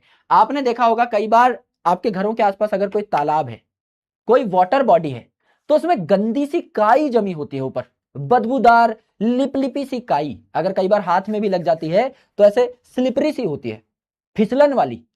या नॉर्मली कोई गाय भैंसों को पानी पिलाने की जो होद होती है, मतलब नॉर्मली उसको सीमेंट से तैयार किया जाता है, उनमें भी अगर आप देखोगे तो हरी हरी सी काई जमा हो जाती है। वो क्या है, वो यही है आपका साइनोबैक्टीरिया और माइक्रो एल्गी का कॉम्बिनेशन है। वो छोटे छोटे एल्गी होते हैं और साइनोबैक्टीरिया है जो वहां पर जमा होते हैं। तो ये बहुत ही ऐसे लिपलिपे से होते हैं, थोड़े ऐसे, मतलब क्या ही बताऊं, ग्लूई से। वो होता है because of the mucilaginous coat. तो इसे आप क्या कह सकते हो, म्यूसिलेजिनस और जिलेटिनस कोट। गुरुजी दोनों एक ही होते हैं क्या, हल्का सा फर्क है। जिलेटिनस कोट, देखो अगर आपको चिपचिपापन ज्यादा चाहिए तो म्यूकोपॉलीसेकेराइड, म्यूकस वगैरह लगाओ अपने ऊपर, तो म्यूको से किसका साउंड आ जाएगा, म्यूकस का साउंड आ जाएगा। तो ये चिपचिपा ज्यादा होता है तो इसमें क्या है, म्यूकोपॉलीसेकेराइड ज्यादा है, शुगर ज्यादा है। म्यूकोपॉलीसेकेराइड यानी कार्बोहाइड्रेट ज्यादा है, इसमें प्रोटीन कम है। जबकि ये जो जिलेटिनस कोट है, अगर इसको प्रोटेक्शन चाहिए लेट से, तो ये प्रोटीन की मात्रा थोड़ी बढ़ा देता है अपने ऊपर प्रोटेक्शन के लिए। तो इसमें शुगर थोड़ी कम है, प्रोटीन थोड़ा ज्यादा, इसमें शुगर थोड़ी ज्यादा है, प्रोटीन थोड़ा कम, बना आपका सेम सेम सा ही। फॉर एग्जाम्पल समझ लीजिए मेरे पास 3 समोसे हैं और 3 कचौड़ी है। 3 समोसे हैं, 3 कचौरी है। मुझे समोसे ज्यादा पसंद है, मैंने कहा कि मेरी बहन को कि मुझे 2 समोसे दे दो, और बदले में मैं क्या करता हूं, तुम्हें 2 कचौरी खाने देता हूं। एक समोसा तुम ले लो, तुम्हें समोसा कम पसंद है, एक कचौरी मैं ले लेता हूं, मुझे कचौरी कम पसंद है। अब दोनों ने खाया क्या, समोसा और कचौरी ही तो खाए, कहीं समोसा ज्यादा कहीं कचौरी ज्यादा, राइट। तो दोनों की दोनों चीजें बनी प्रोटीन और शुगर की हैं। एक केस में जब आपको लगा, अगर मैं एक साइनोबैक्टीरिया हूं, मुझे लगा कि मुझे प्रोटेक्शन ज्यादा चाहिए इस टाइम पे, I advanced, I basically increased, enhanced the amount of protein. और कभी मुझे लगा कि गिलगिलापन ज्यादा चाहिए, तो मैंने भाई म्यूकस को ज्यादा इंपॉर्टेंस दी, म्यूकोपॉलीसेकेराइड को ज्यादा इंपॉर्टेंस दी। तो कुछ साइनोबैक्टीरिया में आपका जिलेटिनस कोट कह देते हैं इसे, कुछ में म्यूकस का कोट कह देते हैं। दोनों बातें सेम है। वैसे आपसे इतना डिटेल पूछा नहीं जाएगा, पर बच्चे कंफ्यूज हो जाते हैं कि सर एनसीईआरटी में 2 नाम क्यों लिखे। It is a responsibility for a teacher like me to tell you everything. बाकी इतना डिटेल में कोई सवाल नहीं बनाएगा, ये गारंटी के साथ कह रहा हूं मैं, इतना डिटेल में कोई सवाल नहीं बनाएगा, पर हमें पता तो होना चाहिए कि भाई 2 नाम लिखे तो 2 नाम का रेफरेंस क्या था, ये तो हमें क्लियर हो कम से कम। हाँ गुरुजी अब क्लियर हो गया है, अब हम नहीं भूलेंगे, इसे भूल जाना मुमकिन नहीं। यस, इतनी बात चमकी, आज से पहले पता था, ये मिस हो जाती है ना छोटी मोटी चीज एनसीईआरटी में, लगता है कि पकड़ लेंगे भाई बाद में जाकर के, है ना, लेकिन छोटी छोटी बातें लिंक करके पढ़नी होती हैं। तो क्या ये बात अब समझ में आ गई, आगे गुरुजी, यस यस। अब देखो एनसीईआरटी में सेम बात देखो भाई, साइनोबैक्टीरिया में सयान का मतलब होता है ब्लू, एंड इसीलिए इसे ब्लू ग्रीन एल्गी कहते हैं। और ग्रीन एल्गी मतलब ये प्लांट से तुलना करने लायक है, क्योंकि ये भी अपना खाना खुद बनाता है। इसमें भी क्लोरोफिल ए जैसा पिगमेंट है, हायर प्लांट जैसा, ग्रीन प्लांट जैसा, इसीलिए ये भी आपका फोटोसिंथेसाइज कर सकता है, इसीलिए इन्हें फोटोसिंथेटिक ऑटोट्रॉफ कहा। अब साइनोबैक्टीरिया अकेला भी पाया जा सकता है यूनिसेलुलर, या कॉलोनी भी बना लेगा झुंड, या फिलामेंटस एक के बाद एक कड़ी की तरह ज्वाइन हो सकता है जैसे यहां पर है। ये साफ पानी में भी मिलेंगे, खारे पानी में भी मिलेंगे और लैंड पे भी मिल जाएंगे, एकदम सही बात है। इनकी कॉलोनी जो है जिलेटिनस शीथ से सराउंड हो सकती है, एकदम सही बात है। और जैसा मैंने बताया, मैं लिखवा भी दूंगा इस चीज को, they often form blooms in polluted water body. समझ लीजिए एक नॉर्मल वाटर बॉडी है, एक नॉर्मल वाटर बॉडी है, एक पानी का तालाब है, साफ पानी है उसमें, तो उसमें अगर साफ पानी है तो उसमें कम आपका काई ग्रो कर पाएगी। लेकिन अगर उसमें मैं केमिकल ऐड कर दूं, क्योंकि इनका काम क्या है, इनका काम है केमिकल को खाना, तो अगर किसी वाटर बॉडी में पॉल्यूशन ज्यादा है, केमिकल ज्यादा है, तो ये ग्रो कर लेते हैं, फिर भी इनके लिए वो मौज मस्ती का काम है, इनको एडिशनल केमिकल ही चाहिए थे। तो ये क्या कर जाते हैं, ब्लूम कर जाते हैं। ब्लूम का मतलब क्या होता है, प्लांट के केस में ब्लूम करना किसे कहते हैं, खिलना। जब फूल खिल जाए तो हम कहते हैं कि ब्लूम हो गया है। तो ब्लूम का मतलब क्या होता है, और फलना फैलना, तो फल फूल जाते हैं मेरे भाई। तो पॉल्यूटेड वाटर बॉडी में जैसे ही समझ लीजिए कोई तालाब है उसमें और गंदगी ऐड हुई, इनको मस्ती चढ़ गई भाई। इनके लिए वो बहुत अच्छी बात है कि केमिकल्स हैं, पॉल्यूशन है, खूब पॉल्यूशन ऐड किया, इनको मजा आ गया, इनके लिए वो अच्छी चीज है, एडवांटेज हो गई। उस केमिकल को खा खा के और तगड़े तरीके से ये फैलना शुरू कर देते हैं, रिप्रोड्यूस करना शुरू कर देते हैं, यानी ब्लूम बना लेते हैं, एल्गल ब्लूम, यानी काई, गिलगिली चिपचिपी सी काई बना लेते हैं। तो जितना गंदा पानी होगा किसी इलाके में, उतनी काई आपको ज्यादा देखने को मिलेगी। ये आपने देखा, ये आपने जाना। तो मैंने आपको क्या बताया कि ये जो आपका ब्लू ग्रीन एल्गी है, इसके ऊपर कवर लगा रहता है किसका, म्यूसिलेज का या जिलेटिन का। अगर इस कवर में प्रोटीन शुगर से ज्यादा है, प्रोटीन ज्यादा है तो इसे जिलेटिनस कह देंगे, अगर शुगर ज्यादा है तो म्यूसिलेज कह देंगे। सिंपल, इतनी ही बात थी। हमने क्या कहा, हमने कहा ये जो आपका ब्लू ग्रीन एल्गी है फॉर्म्स एल्गल ब्लूम इन पॉल्यूटेड वाटर बॉडी, इन polluted water body. Since pollution ज्यादा, सिंस पॉल्यूशन ज्यादा, पॉल्यूशन का मतलब किसी भी जगह केमिकल ज्यादा ऐड हो गए, पॉल्यूशन ज्यादा दैट इज केमिकल ज्यादा, और उन केमिकल्स को यूज कर करके क्या कर जाएंगे, एल्गी ग्रो कर जाएंगे, तो एल्गल ग्रोथ ज्यादा, एल्गल ग्रोथ ज्यादा। सर जी बात समझ में आ गई है, बात चमक उठी, इतनी बात समझ में आई, करेक्ट सर,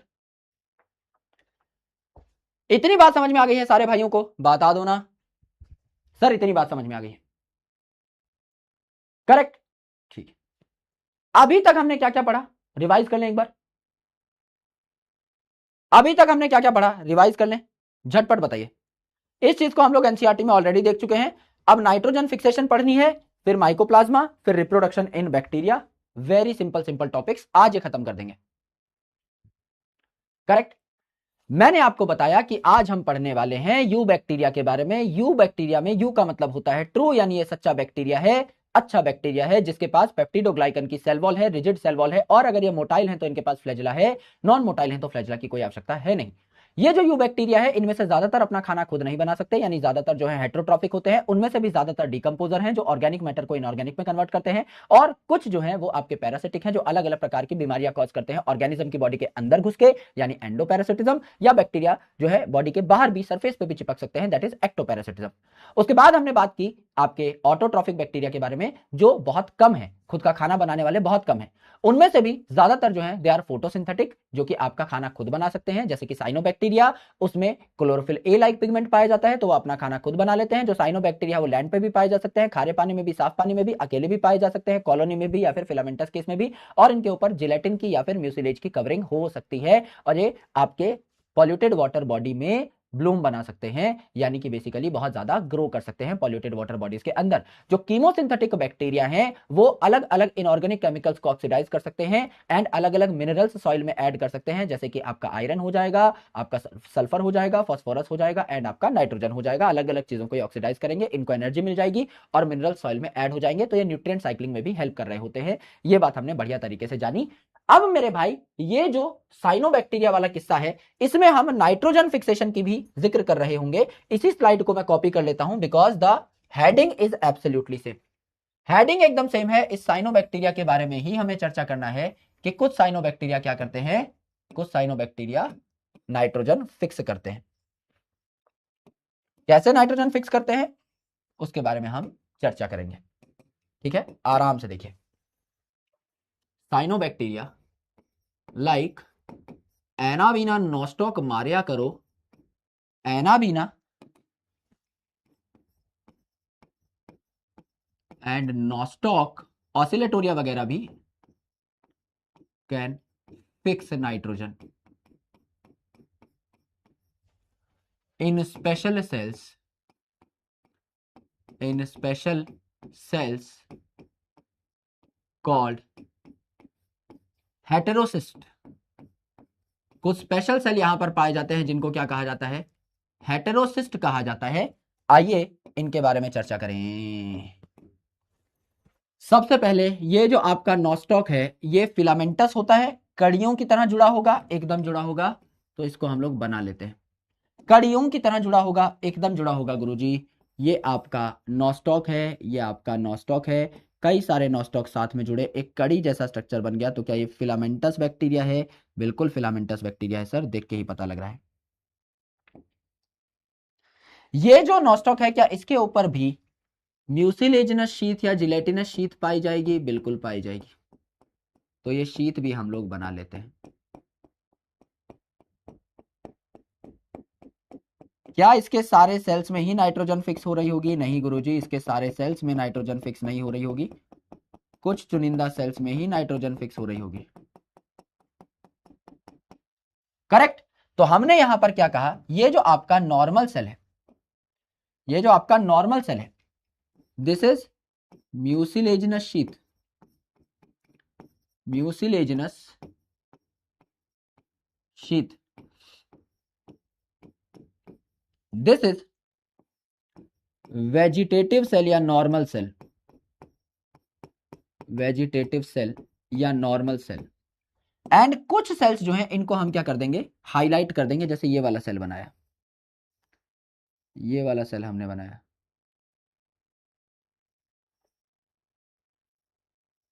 करेक्ट, ये वाला सेल हमने बनाया। तो क्या ये सेल नॉर्मल सेल के कंपैरिजन में थोड़े मोटे मोटे दिखाई दे रहे हैं? हाँ गुरुजी, थोड़े से मोटे मोटे दिखाई दे रहे हैं, मोटे मोटे दिखाई दे रहे हैं, करेक्ट।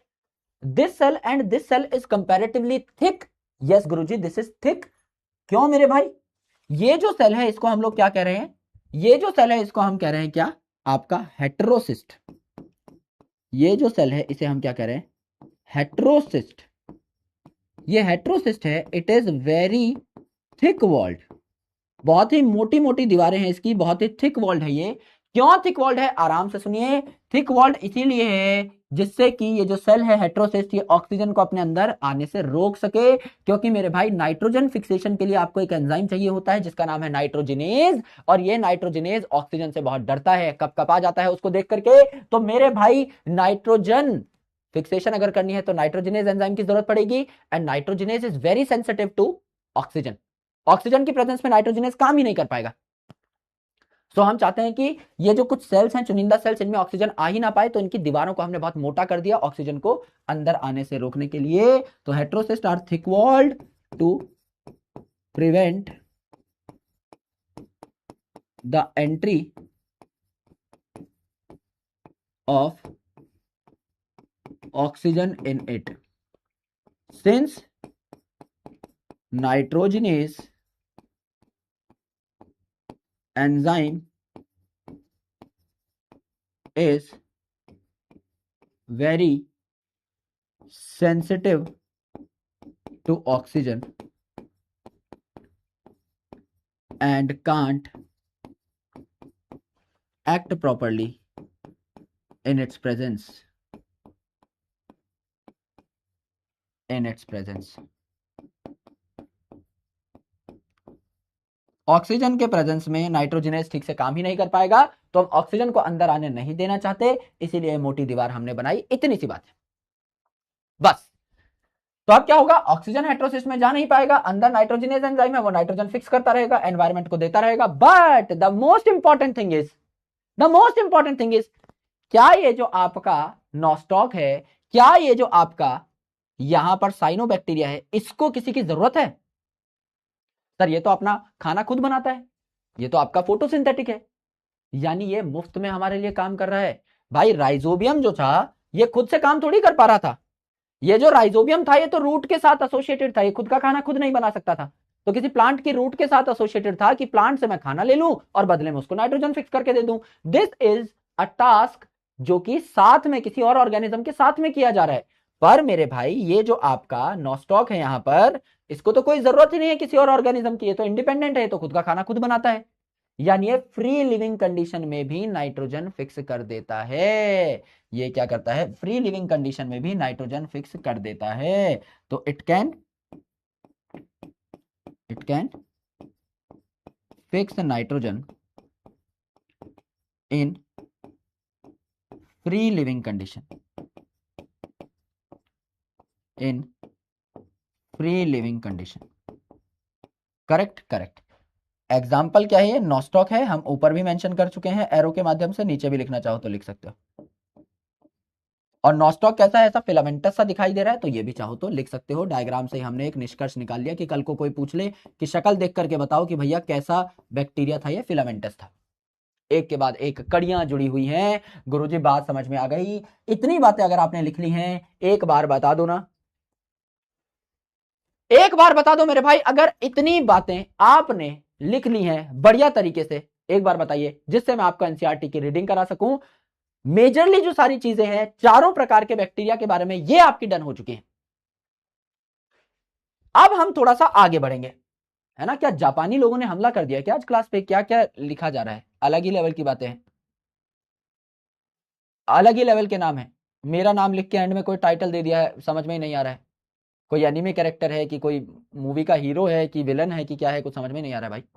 किसी ने दुकान खोल ली है क्या अपनी खुद की, कि ब्रांड प्रमोशन चाह रहे हो साथ में? कैसे कैसे लोग हैं यहाँ, आओ। तो यहाँ पे सम ऑफ दीज, कुछ ऐसे आपके बैक्टीरिया होते हैं जो कि एटमॉस्फेरिक नाइट्रोजन को फिक्स कर देते हैं, और कुछ स्पेशल सेल में कर देते हैं जिन्हें हेट्रोसिस्ट कहते हैं, जैसे कि एनाबीना, नॉस्टॉक।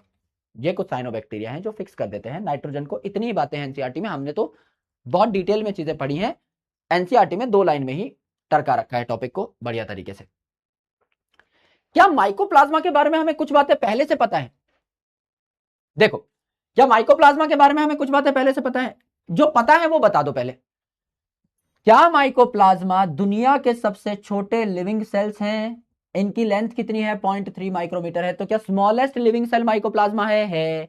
दूसरा, इन्हें जोकर ऑफ प्लांट किंगडम कह रहे थे, क्यों? क्योंकि इनमें सेल वॉल नहीं है। Cell the unit of life chapter में पढ़ लिया था जब प्रोकैरियोटिक सेल की डिस्कशन कर रहे थे, तो सेल वॉल इनमें होती नहीं है। तो मेरे भाई इनमें सेल वॉल होती नहीं है, स्मॉलेस्ट लिविंग सेल इनको कहते हैं। क्या ये ऑक्सीजन के बिना रह सकते हैं? ऑक्सीजन के साथ भी रह सकते हैं, बिना भी रह सकते हैं। एंड मेरे भाई ये बीमारियां भी कॉज करते हैं आपके अलग अलग एनिमल और प्लांट में। तो 2 बातें पता थी, 2 बातें अभी याद करा देता हूं बढ़िया तरीके से। हेडिंग डाल लीजिए अपनी पुस्तकों के अंदर, mycoplasma, mister mycoplasma.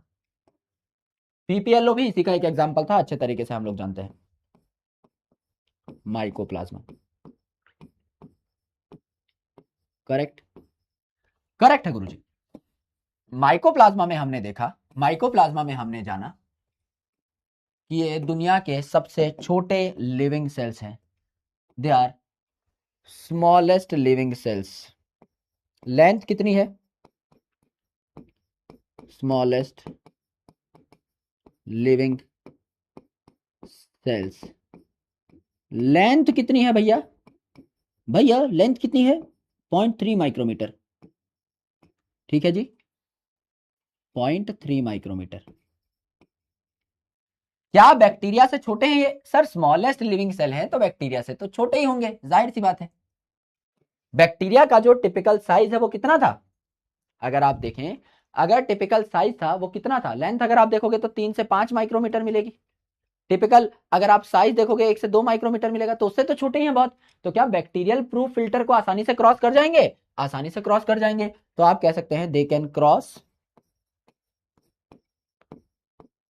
Bacteria proof filter. एक ऐसा फिल्टर जो बैक्टीरिया को रोकने के लिए लगाया जाता है, वो बैक्टीरिया को तो रोक लेगा, माइकोप्लाज्मा को नहीं रोक पाएगा। Bacteria proof filter, correct. जैसे समझ लीजिए फिल्टर लगाया, ये फिल्टर लगाया, अब ये फिल्टर मोटे मोटे बैक्टीरिया को तो रोकेगा।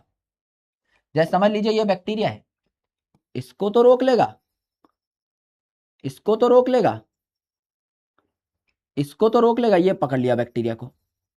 लेकिन क्या माइकोप्लाज्मा को रोक पाएगा? इसको रोक लेगा क्या? नहीं भैया, ये तो आर पार हो जाएगा। इसको रोक लेगा? नहीं गुरुजी, ये तो आर पार हो जाएगा, right. So this is a filter. अगर आप देखें तो ये क्या है? ये एक फिल्टर है, ये इस फिल्टर का छेद है, पोर है। This is bacteria and this is mycoplasma. तो माइकोप्लाज्मा क्या इस छोटे से छेद से भी पार हो गया? एकदम आर पार हो गया गुरुजी। क्यों? क्योंकि स्मॉलेस्ट लिविंग सेल है ये, इतना चिरकुट है, इतना छोटा है कि इसको कोई रोक ही ना पाए, आर पार ये निकल जाए। यस गुरुजी, बात समझ में आ गई। तो पहली बात तो हमें यह पता थी कि दुनिया का सबसे छोटा लिविंग सेल है। दूसरी बात हमें यह पता थी कि इट लैक्स सेल वॉल, इसीलिए ये अपनी बॉडी की शेप को चेंज कर सकता है। क्यों? क्योंकि सेल वॉल रिजिड होती है, और ये तो भैया सेल वॉल लेके नहीं बैठा, तो इसकी बॉडी क्या होती है? फ्लेक्सिबल सी होती है। इसीलिए इसे हम क्या कह रहे थे? प्लियोमॉर्फिक। अपनी मॉर्फोलॉजी को यानी शेप को ये चेंज कर सकता है, कर सकता है। देयरफॉर प्लियोमॉर्फिक, या जोकर कह रहे थे, जोकर ऑफ प्लांट किंगडम कह रहे थे, क्योंकि टू किंगडम सिस्टम के हिसाब से ये प्लांट में आ रहा था, आ रहा था। गुरुजी बात समझ में आ गई, बात चमक उठी। इतना हमने देखा, इतना हमने जाना। तीसरी इंपॉर्टेंट चीज क्या है? It can even survive without oxygen, यानी ऑक्सीजन के साथ तो ये रह ही लेगा, ऑक्सीजन के बिना भी रह लेगा। It can even survive without oxygen, oxygen के साथ, ऑक्सीजन के बिना, हर प्रकार से रह सकता है। बहुत ही शानदार प्राणी है, बहुत ही बेहतरीन प्राणी है। गुरुजी बात समझ में आ गई। And the last point very important ये है आपका कि it can B pathogenic on animals and plants. ये एनिमल्स और प्लांट्स में बीमारी भी कॉज कर सकता है। सर बात चमक उठी, बात समझ में आ गई। गुरुजी एनिमल में किस प्रकार की बीमारी कॉज करेगा? माइकोप्लाज्मा का एक स्टैंडर्ड एग्जांपल क्या है? पीपीएलओ यानी प्लूरो न्यूमोनिया लाइक ऑर्गेनिज्म। तो बीमारी कौन सी कॉज करेगा? Pneumonia like disease, pleuro pneumonia like organism. तो क्या न्यूमोनिया लाइक डिजीज कॉज कर देगा? कर देगा। और कुछ ऐसे आर्थराइटिस के भी टाइप्स हैं जो कि माइकोप्लाज्मा से कॉज किए जा सकते हैं। तो अगर आप लिखना चाहो तो आर्थराइटिस भी लिख सकते हो, माइकोप्लाज्मिक आर्थराइटिस, पर इतना डिटेल में जाना नहीं है। प्लांट में अगर आप बात करें तो इट कैन कॉज फाइलॉइडी या लिटिल लीफ डिजीज। अलग अलग प्लांट में लिटिल लीफ डिजीज कॉज कर सकता है। अच्छा, लिटिल लीफ डिजीज हुई तो बताओ क्या हो जाएगा? भाई अगर पत्ता है छोटा, पत्ता है छोटा सा, अगर लीफ छोटा है तो सनलाइट कम ले पाएगा, सरफेस एरिया कम होगा, क्लोरोफिल कम होगी, सनलाइट भी कम आ रही है आपकी पत्ते के ऊपर। एंड भाई पत्ता ही छोटा है तो उसमें क्लोरोफिल का अमाउंट भी कम स्टोर होगा।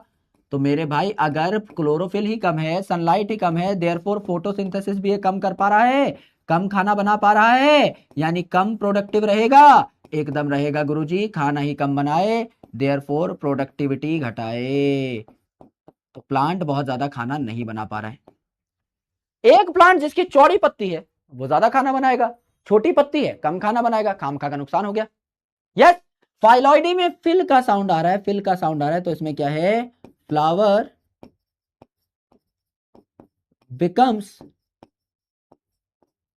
Like leaf. फिल का मतलब हमेशा लीफ से होता है। जैसे आप आगे पढ़ोगे स्पोरोफिल प्लांट किंगडम में, क्लोरोफिल पढ़ चुके हो, तो फिल शब्द जो है ये लीफ से संबंधित होता है। फूल का पत्ता बन गया, अरे गुरुजी तो अच्छी बात है, फूल का पत्ता बन गया, ज्यादा फोटोसिंथेसिस करेंगे।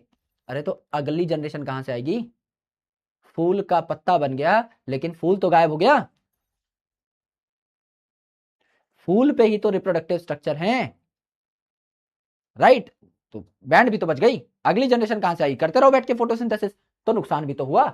और डिजीज अगर आप देखें तो आप कह सकते हैं विच इज ब्रूम, जो पत्ते होते हैं वो और पतले हो जाते हैं, इनकी सरफेस एरिया घट जाती है। Which is broom, witch is यानी चुड़ैल, और ब्रूम का मतलब झाड़ू, है ना। तो ये आपका ऐसा विच इज ब्रूम, जैसे इसके झाड़ू के ये होते हैं, सींख होती हैं, ऐसे आपके पत्ते हो जाएंगे। लीफ टर्न लाइक, झाड़ू की सींख, लीफ ऐसी हो जाएंगी। देयरफॉर इनका सरफेस एरिया कम हो जाएगा, एंड मेरे भाई ये बढ़िया तरीके से फोटोसिंथेसिस वगैरह नहीं कर पाएंगी, और भी सारे काम रुक जाएंगे। यस, जैसे बचपन में कार्टून देखते थे ना, छोटा भीम में भी आती थी एक लंबे नाक वाली चुड़ैल, झाड़ू पे बैठ के उड़ जाती थी। सिमिलरली यहां पर भी ये जो मेरे भाई झाड़ू सी सींख आपको दिखाई दे रही है, ऐसी हो जाती हैं पत्तियां। कहीं पत्तियां छोटी हो गई, कहीं सींख जैसी हो गई, कहीं फूल ही पत्ती में कन्वर्ट हो गया, ओवरऑल बैंड बच गई प्लांट की। यहां पे आपका न्यूमोनिया लाइक डिजीज, क्योंकि सबसे प्राइम एग्जांपल था प्लूरो न्यूमोनिया लाइक ऑर्गेनिज्म, तो न्यूमोनिया लाइक डिजीज, या फिर आप कह सकते हैं आपका माइकोप्लाज्मिक आर्थराइटिस भी हो सकता है। अलग अलग चीजें हैं, आप लिखना चाहो तो लिख सकते हो, वरना इतना लिख लोगे ये भी बहुत है। इतना तो है भी नहीं सिलेबस में, ये तो बहुत ज्यादा जा रहे हैं हम लोग। इतनी बात समझ में आई, मोटी मोटी 4 बातें। सेल वॉल इसमें होती नहीं है, बचपन से जानते हैं। सबसे छोटा लिविंग सेल है, बचपन से जानते हैं। ऑक्सीजन में मिल सकता है, बिना ऑक्सीजन के भी मिल सकता है, ठीक बात है। और मेरे भाई बीमारियां कॉज करता है, ठीक बात है। बस 2 बातें नहीं पड़ी और कुछ नहीं। करेक्ट है, करेक्ट है सर। इतनी बातें सारे शेर और चीतों को समझ में आ गई, बता दो ना। लास्ट स्लाइड पे बढ़ते हैं। किंगडम मोनेरा को स्वाहा करने की पूरी पूरी तैयारी है। यहां तक अगर बात समझ में आ गई तो एक बार या इन द चैट सेक्शन प्लीज फटाफट अपनी आवाज को करें बुलंद और बताएं कि बात समझ में आई या नहीं आई।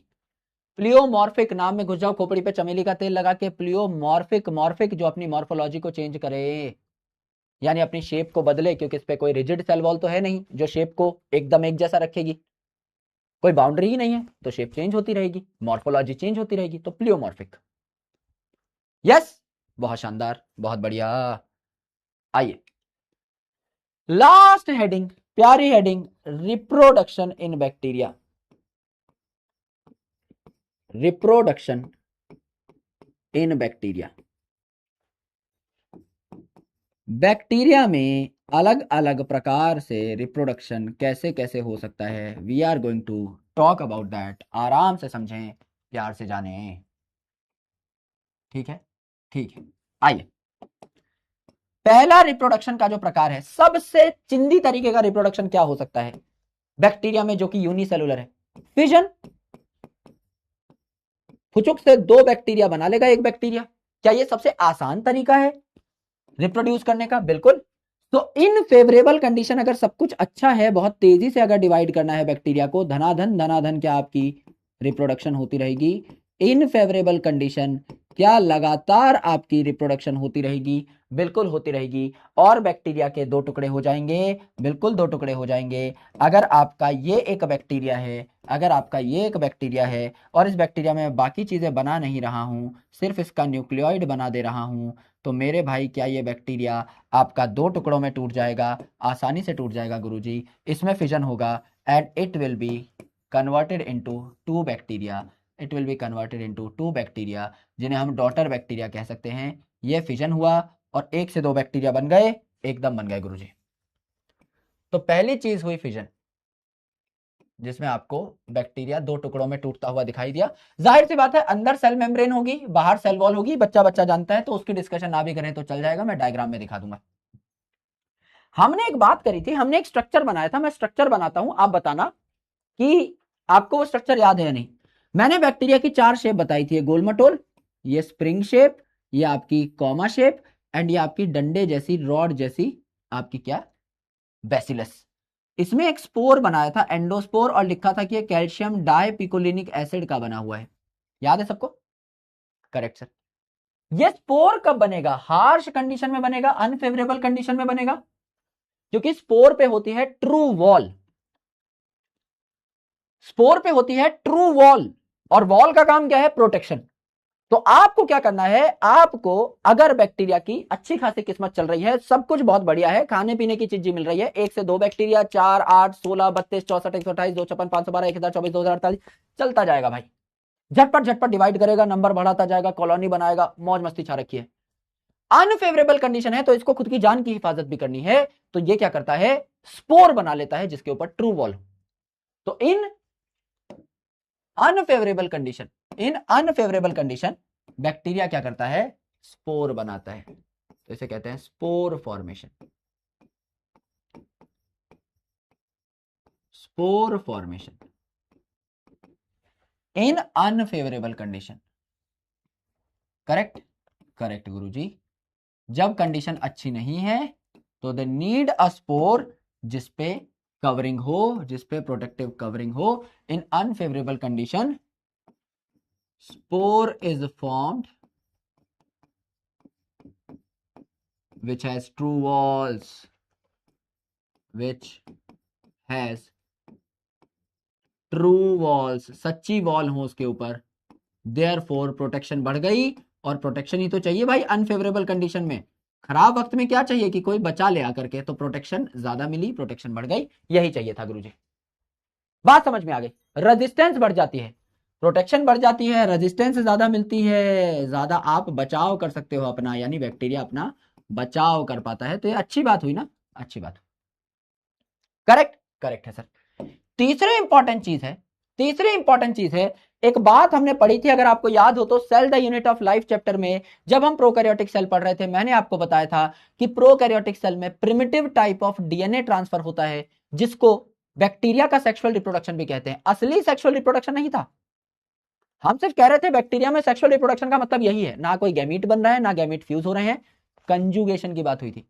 जब मैं आपको सेक्स पिलाए पढ़ा रहा था, पाइलस पढ़ा रहा था, सरफेस स्ट्रक्चर्स की बात करा रहा था, फ्लैजेला, फिम्ब्रे, पिलाए साथ साथ पढ़ाई थी कि दो बैक्टीरिया जो है इनके बीच में एक नलकी सी बन जाती है, पिलिन प्रोटीन की, स्पेशल प्रोटीन की एक नलकी सी बन जाती है जिससे एक बैक्टीरिया से दूसरे बैक्टीरिया में डीएनए ट्रांसफर हो जाता है। वो भी मेरे भाई यहां पर आप लिख सकते हो, you can write conjugation, conjugation where plasmid can be transferred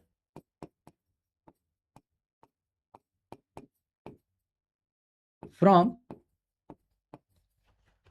one bacteria to another bacteria, from one bacteria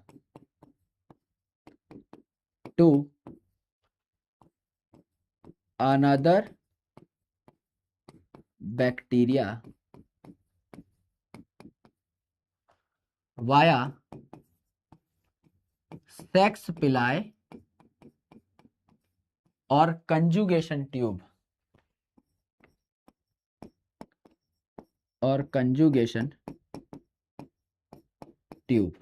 correct है, एकदम करेक्ट है। इसे हम क्या कहते हैं, कंजुगेशन कहते हैं। एनसीईआरटी में लिखा हुआ है, it is primitive type of sexual reproduction in bacteria. पर क्या ये बात सच है? नहीं सर, हम इस बात का पहले ही खात्मा कर चुके हैं। ऐसा कहा गया है, it is primitive type of sexual reproduction in bacteria. ये चीज आपकी नोट्स में मिल जाएगी ऑलरेडी, है ना। But in actual it is not sexual reproduction, but in actual it is not sexual reproduction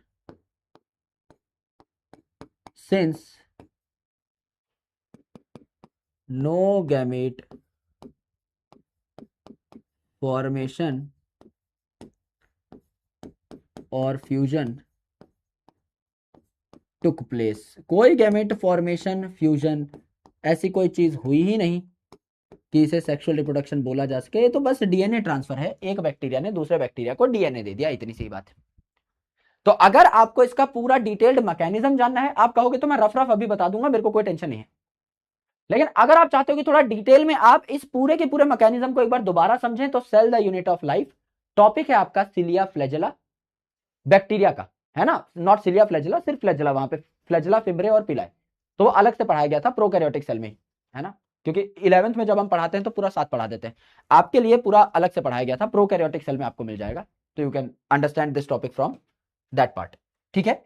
अगर चाहिए तो रफ रफ जानना चाहते हो तो अभी बता दूं, एक स्लाइड लेकर के, लिखने की जरूरत नहीं है because already it is in your notes. एक बार अगर आप चाहते हो मैं समझा देता हूं, पर लिखना नहीं है दोस्त, लिखना नहीं है, नोट्स में ऑलरेडी है। जो लोग स्टार्टिंग से यहां पढ़ रहे हैं उनके पास नोट्स में होगा। मैं बता देता हूं क्या होता है। देखिए मैं कह रहा हूं ये एक बैक्टीरिया है, ये एक बैक्टीरिया है। इस बैक्टीरिया में खुद का मेन डीएनए है जिसे न्यूक्लियोइड कहा, इस बैक्टीरिया में भी खुद का मेन डीएनए है जिसमें न्यूक्लियोइड कह दिया हमने, नाम न्यूक्लियोइड रख दिया, एकदम सही बात है। ये बैक्टीरिया जो है इसमें एक अलग से प्लाज्मिड पाया जा रहा है जिसे फर्टिलिटी प्लाज्मिड कहते हैं, तो फर्टिलिटी एफ प्लाज्मिड पाया जा रहा है तो इसे प्लस कह दिया। यहां कोई प्लाज्मिड नहीं है फर्टिलिटी प्लाज्मिड, तो इसे एफ माइनस कह दिया, यानी फर्टिलिटी प्लाज्मिड एब्सेंट है। अब मेरे भाई क्या हुआ, अब मेरे भाई क्या हुआ, गौर से सुने। यहां पर क्या हुआ, ये जो दोनों बैक्टीरिया थे इनके आपस में अच्छी खासी दोस्ती है, ये आसपास पाए जा रहे हैं, तो इन्होंने बीच में एक ट्यूब बना ली, एक दूसरे से जुड़ गए कि भाई एक दोस्त के पास फर्टिलिटी प्लाज्मिड है दूसरे पे नहीं है, तो कोई टेंशन नहीं है। यहां पे जो प्लाज्मिड है इसके दो स्ट्रैंड है, एक स्ट्रैंड उठ करके यहां पर आ जाएगा। तो कंडीशन कैसी हो जाएगी, कंडीशन कुछ ऐसी हो जाएगी, कंडीशन कुछ ऐसी हो जाएगी कि इसके पास पहले दो स्ट्रैंड थे, दो स्ट्रैंड थे सर प्लाज्मिड के, इसके पास दो स्ट्रैंड थे, एक बचा क्योंकि एक इसने यहां दे दिया। अब इस पे भी एक स्ट्रैंड है, इस पे भी एक स्ट्रैंड है। और डीएनए की एक खास प्रॉपर्टी है कि उसके पास अगर एक स्ट्रैंड हो तो दूसरा स्ट्रैंड खुद से सिंथेसाइज कर सकता है, एंजाइम्स की मदद से डीएनए रेप्लिकेशन कर लेगा। इस पे भी दो स्ट्रैंड दूसरा तैयार हो जाएगा, इस पे भी दो स्ट्रैंड दूसरा तैयार हो जाएगा, यानी एट द एंड दोनों ही एफ प्लस हो गए, दोनों के पास जो है फर्टिलिटी प्लाज्मिड पहुंच गया। भाई मेरे पास अगर कुरकुरे का पैकेट है और तुम्हारे पास नहीं है तो तुम ऐसे बैठ के देखते रहोगे, तुम्हें भी तो खिलाऊंगा, है ना, अपना हाथ आगे बढ़ाऊंगा ना तुम्हारे लिए। अगर मेरे पास कुरकुरे है और तुम्हारे पास नहीं है तो इसका मतलब यही है कि दोनों भाई के पास कुरकुरे है, तुम्हें भूखा नहीं मरने देगा भाई तुम्हारा, राइट। सिमिलरली अगर एक बैक्टीरिया पे फर्टिलिटी प्लाज्मिड है दूसरे पे नहीं है तो ट्यूब बना करके एक स्ट्रैंड पहुंचा दिया जाएगा इस बैक्टीरिया तक, दूसरा स्ट्रैंड ये खुद बना लेगा, इसके पास भी एक स्ट्रैंड था दूसरा ये खुद बना लेगा, एक के पास चिज्जी है तो दोनों भाई भूखे नहीं मरेंगे, एज सिंपल एज दैट। दोस्ती यारी का यही सिद्धांत है, बैक्टीरिया इसी सिद्धांत पे चलता है, भाईचारा on top. Yes yes Guruji. NCERT में कुछ नहीं दे रखा है, लिखने का टाइम ले लीजिए, सब लिख के बताइए कि हाँ गुरुजी हम एकदम डन हो चुके हैं, फिर क्वेश्चन करेंगे। आइए लिखना है लिख लीजिए फटाफट, यस आइए। लिखने के बाद लाल कलर के दिलों की बारिश करें, है। बेगर्स आर नॉट चूजर्स, भुखमरी में जीवन कट रहा है, कहते हैं कुरकुरा नहीं खाएंगे लेज खाएंगे।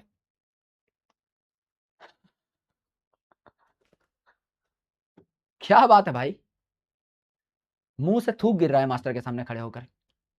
गुरुजी भूख लगी है, उसमें भी चॉइस चाहिए। सर मैं कुरकुरा नहीं खाता, तुम तो झपट्टा मार के पूरा पैकेट फाड़ डालोगे। बन ऐसे रहे जैसे बहुत बड़े धुरंधर हो कि हाँ नहीं गुरुजी बहुत चॉइस वाले आदमी हैं हम तो, एक संतरा के चक्कर में कत्ल कर दो तुम सामने वाले आदमी का, संतरे की कलियों के चक्कर में। बने इधर अंबानी।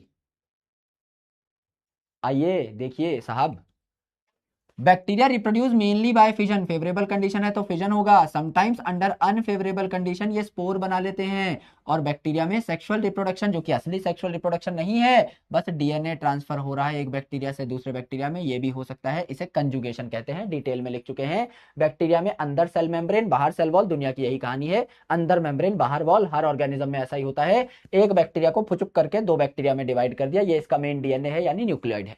सर अच्छे अच्छे बच्चों को सारी बातें समझ में आ गई हैं, ताबड़तोड़ तरीके से बात समझ में आ गई है। क्या हम आगे बढ़ सकते हैं, क्या हम अब कुछ सवालात की डिस्कशन कर सकते हैं? यस एवोकाडो खाएंगे, ठीक है बहुत बढ़िया, मिलोगे तब खिलाएंगे तुम्हें एवोकाडो। 4 फल दिखाऊंगा तुमको, उसमें से बता देना एवोकाडो कौन सा है, सही बता दिया तो तुम खा लेना। एवोकाडो खाएंगे, चीकू पे मर मिटो तुम। मैं सच बता रहा हूं, ये कमेंट सेक्शन लिखने की आजादी मिली हुई है तब इतनी बड़ी बड़ी फेंक पा रहे हो तुम। सच बता रहा हूं तुम्हें, मैं साइड में रख दूं, मैं ड्रैगन फ्रूट रख दूं, मैं कीवी रख दूं, एवोकाडो रख दूं, और एक सस्ता कोई इधर उधर का फल लाके रख दूं ना, मौसमी फल, ब्लूबेरी, तुम बता ना पाओ एवोकाडो उनमें से है कौन सा। खाएंगे एवोकाडो। केला जब काला हो जाता है ना तब घर वाले देते हैं तुम्हें, नीचे से सड़ा हुआ, कि बाहर गाय को फेंकना पड़ेगा, इसको इसको फेंक देते हैं घर में ही। ये इज्जत है? एवोकाडो खाएंगे इधर?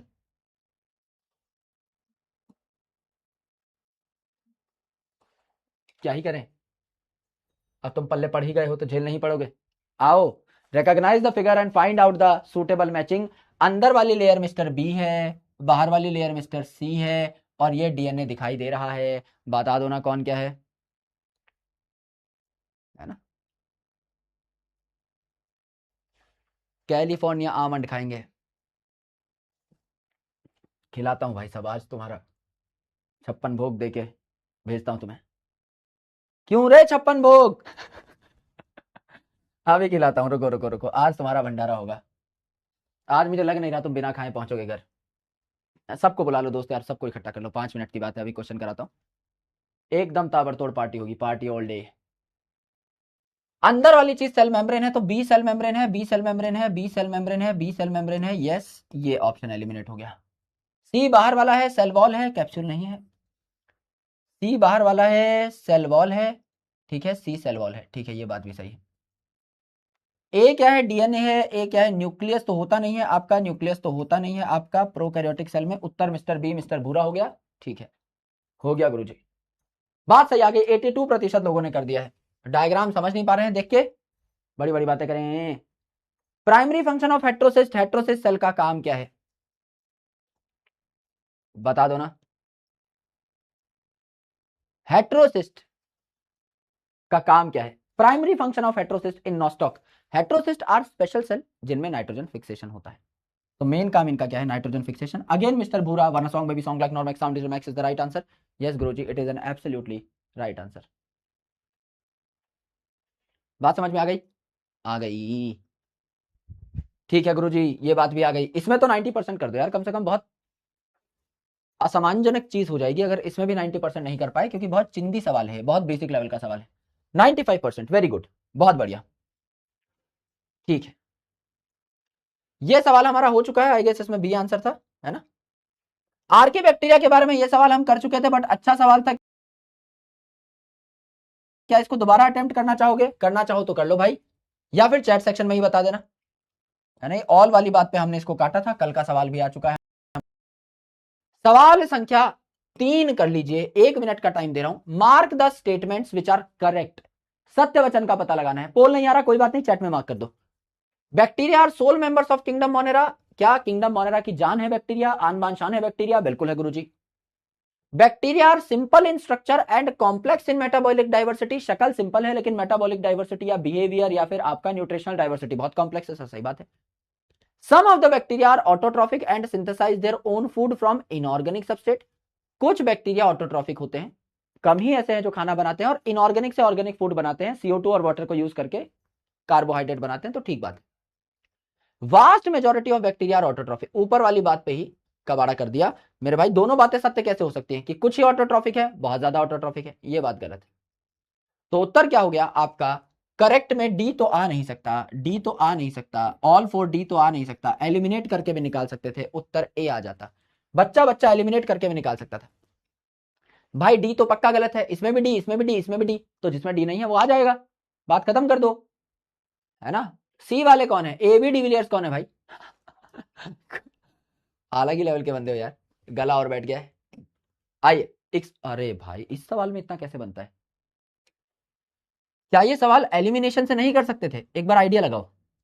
क्या इस बात में कुछ बहुत बड़ा है? Vast majority of bacteria are autotrophic, ज्यादातर ऑटोट्रॉफिक हैं। नहीं, तो डी तो पक्का ही गलत है।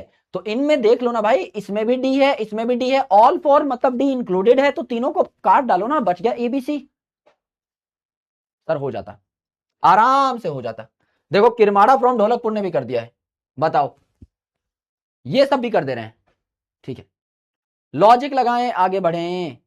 Which of the following bacteria is comma shaped? Comma shaped कौन है गुरुजी? कॉमा शेप को प्यार से हम क्या कहते हैं? विब्रियो कहते हैं। तो कि मेरे भाई क्या जिसके नाम में विब्रियो है वही कॉमा शेप होगा? बाकी इधर उधर की चीजें छोड़ो, क्या जिसके नाम में विब्रियो है वो देखने को मिल जाएगा हमें? बिल्कुल देखने को मिल जाएगा सर। भाई बहुत ज्यादा भीड़ लगी हुई है आज तो ऑफिस में। क्या जिसके नाम में विब्रियो है वो हमें देखने को मिल जाएगा? मिल जाएगा गुरुजी, आसानी से देखने को मिल जाएगा। We can easily solve this question up. Yes, yes. आइए उत्तर क्या निकल आया, अगेन मिस्टर बी निकल आया, मिस्टर भूरा Bachchan is the right answer. कर ले जाएंगे लगभग 97%, बहुत शानदार। ठीक है, अगला सवाल देखें फटाफट। Following statements are given regarding cyanobacteria, choose the incorrect one. गंदी बात बता दो साइनोबैक्टीरिया के बारे में। साइनोबैक्टीरिया को ब्लू ग्रीन एल्गी कहते हैं, कहते हैं। कीमोसिंथेटिक ऑटोट्रॉफ है, नहीं, फोटोसिंथेटिक है, खाना बनाते हैं, इसीलिए ब्लू ग्रीन एल्गी कहा, एल्गी की तरह फोटोसिंथेसिस करते हैं। It form blooms in polluted water body, काई बना लेते हैं पॉल्यूटेड वाटर बॉडी में, ठीक है। ये यूनिसेलुलर कॉलोनियल या फिलामेंटस हो सकते हैं, किसी प्रकार की शक्ल हो सकती है। Again mister B is the right answer, again mister B is the right answer. Statement देख के ही बता सकते थे कि कहां कौन सी चीज आई है। गुरुजी बड़ी आसानी से हम ये बात कर सकते थे, उत्तर आ गया मिस्टर बी। 88% लोगों ने सही मार्क कर दिया है। अगला सवाल देखिए, 30 सेकंड में मार्क कर दीजिए। Dash play a great role in recycling of nutrient, nutrient cycling में किसका इंपॉर्टेंट रोल है, बता दो ना। न्यूट्रिएंट साइक्लिंग में किसका इंपॉर्टेंट रोल है सर? आर्कीबैक्टीरिया नहीं, फोटोसिंथेटिक अपना खाना बनाएंगे, माइकोप्लाज्मा जिक्र नहीं किया, कीमोसिंथेसिस वाले गारंटीड सही हैं, बाकियों को एलिमिनेट कर दो। आप इनऑर्गेनिक केमिकल्स को ऑक्सीडाइज कर रहे हो तो नाइट्रोजन, फास्फोरस, सल्फर, ये सारी चीजें आप सॉइल में ऐड कर रहे हो तो न्यूट्रिएंट सॉइल में ऐड हो रहे हैं तो साइक्लिंग में हेल्प करेगा। Again mister B is the right answer. Bhura ji ने तो आज चमत्कार कर रखा भाई, ऑलमोस्ट हर सवाल का जवाब ही मिस्टर भूरा है। यस, आसानी से कर ले जाएंगे, कर ले जाएंगे 88% लगभग।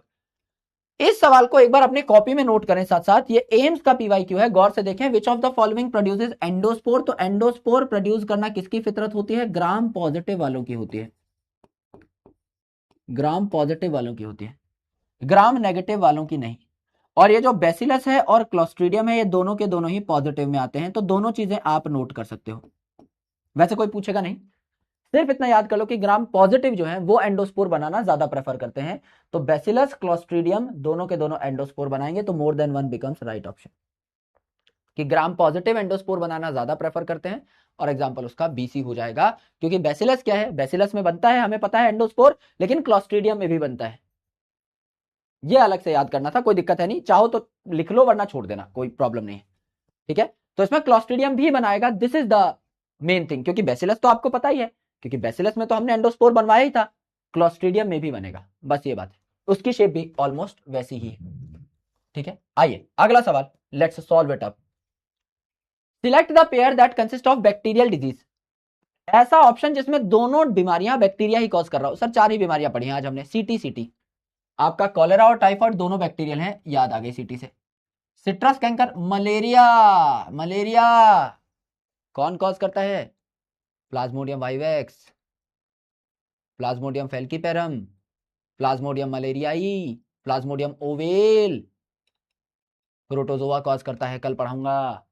Malaria and AIDS, acquired immunodeficiency syndrome कौन कॉज करता है? Human immunodeficiency virus. Citrus canker and influenza, influenza virus. तो बैक्टीरियल कौन सी हुई? 2 बार सीटी बजानी थी, उत्तर निकल करके एकदम आंखों के सामने आ जाता। Mister A becomes the right answer.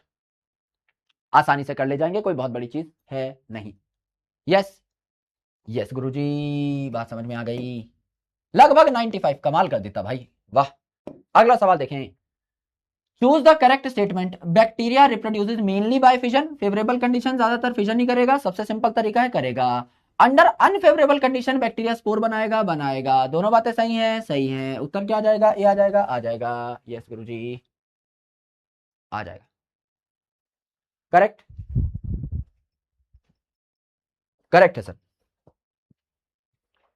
एकदम करेक्ट है गुरुजी, कोई टेंशन परेशानी दंगा पंगा तकलीफ यहां पर नहीं है, ठीक है। आइए, लगभग 93%, कमाल कर दिया भाई, वेरी गुड। और कुछ सवाल आपको मैं दे दूंगा। डीटीपी ऑपरेटर साहब वापस आ चुके हैं, तो कुछ शीट्स भी प्रोवाइड करूंगा। दाल तड़का ने आज टॉप मार दिया है, शुभम नायक आए हैं, उसके बाद सिप्टेन आए हैं, Shiva, Niten, Riya, Dhruv, doctor Vibhor and Abhay are in top ranks. And यहाँ पे एफ है, इनका नाम एक बार बता दो ना, जिससे हम लोग आगे बढ़ सके। और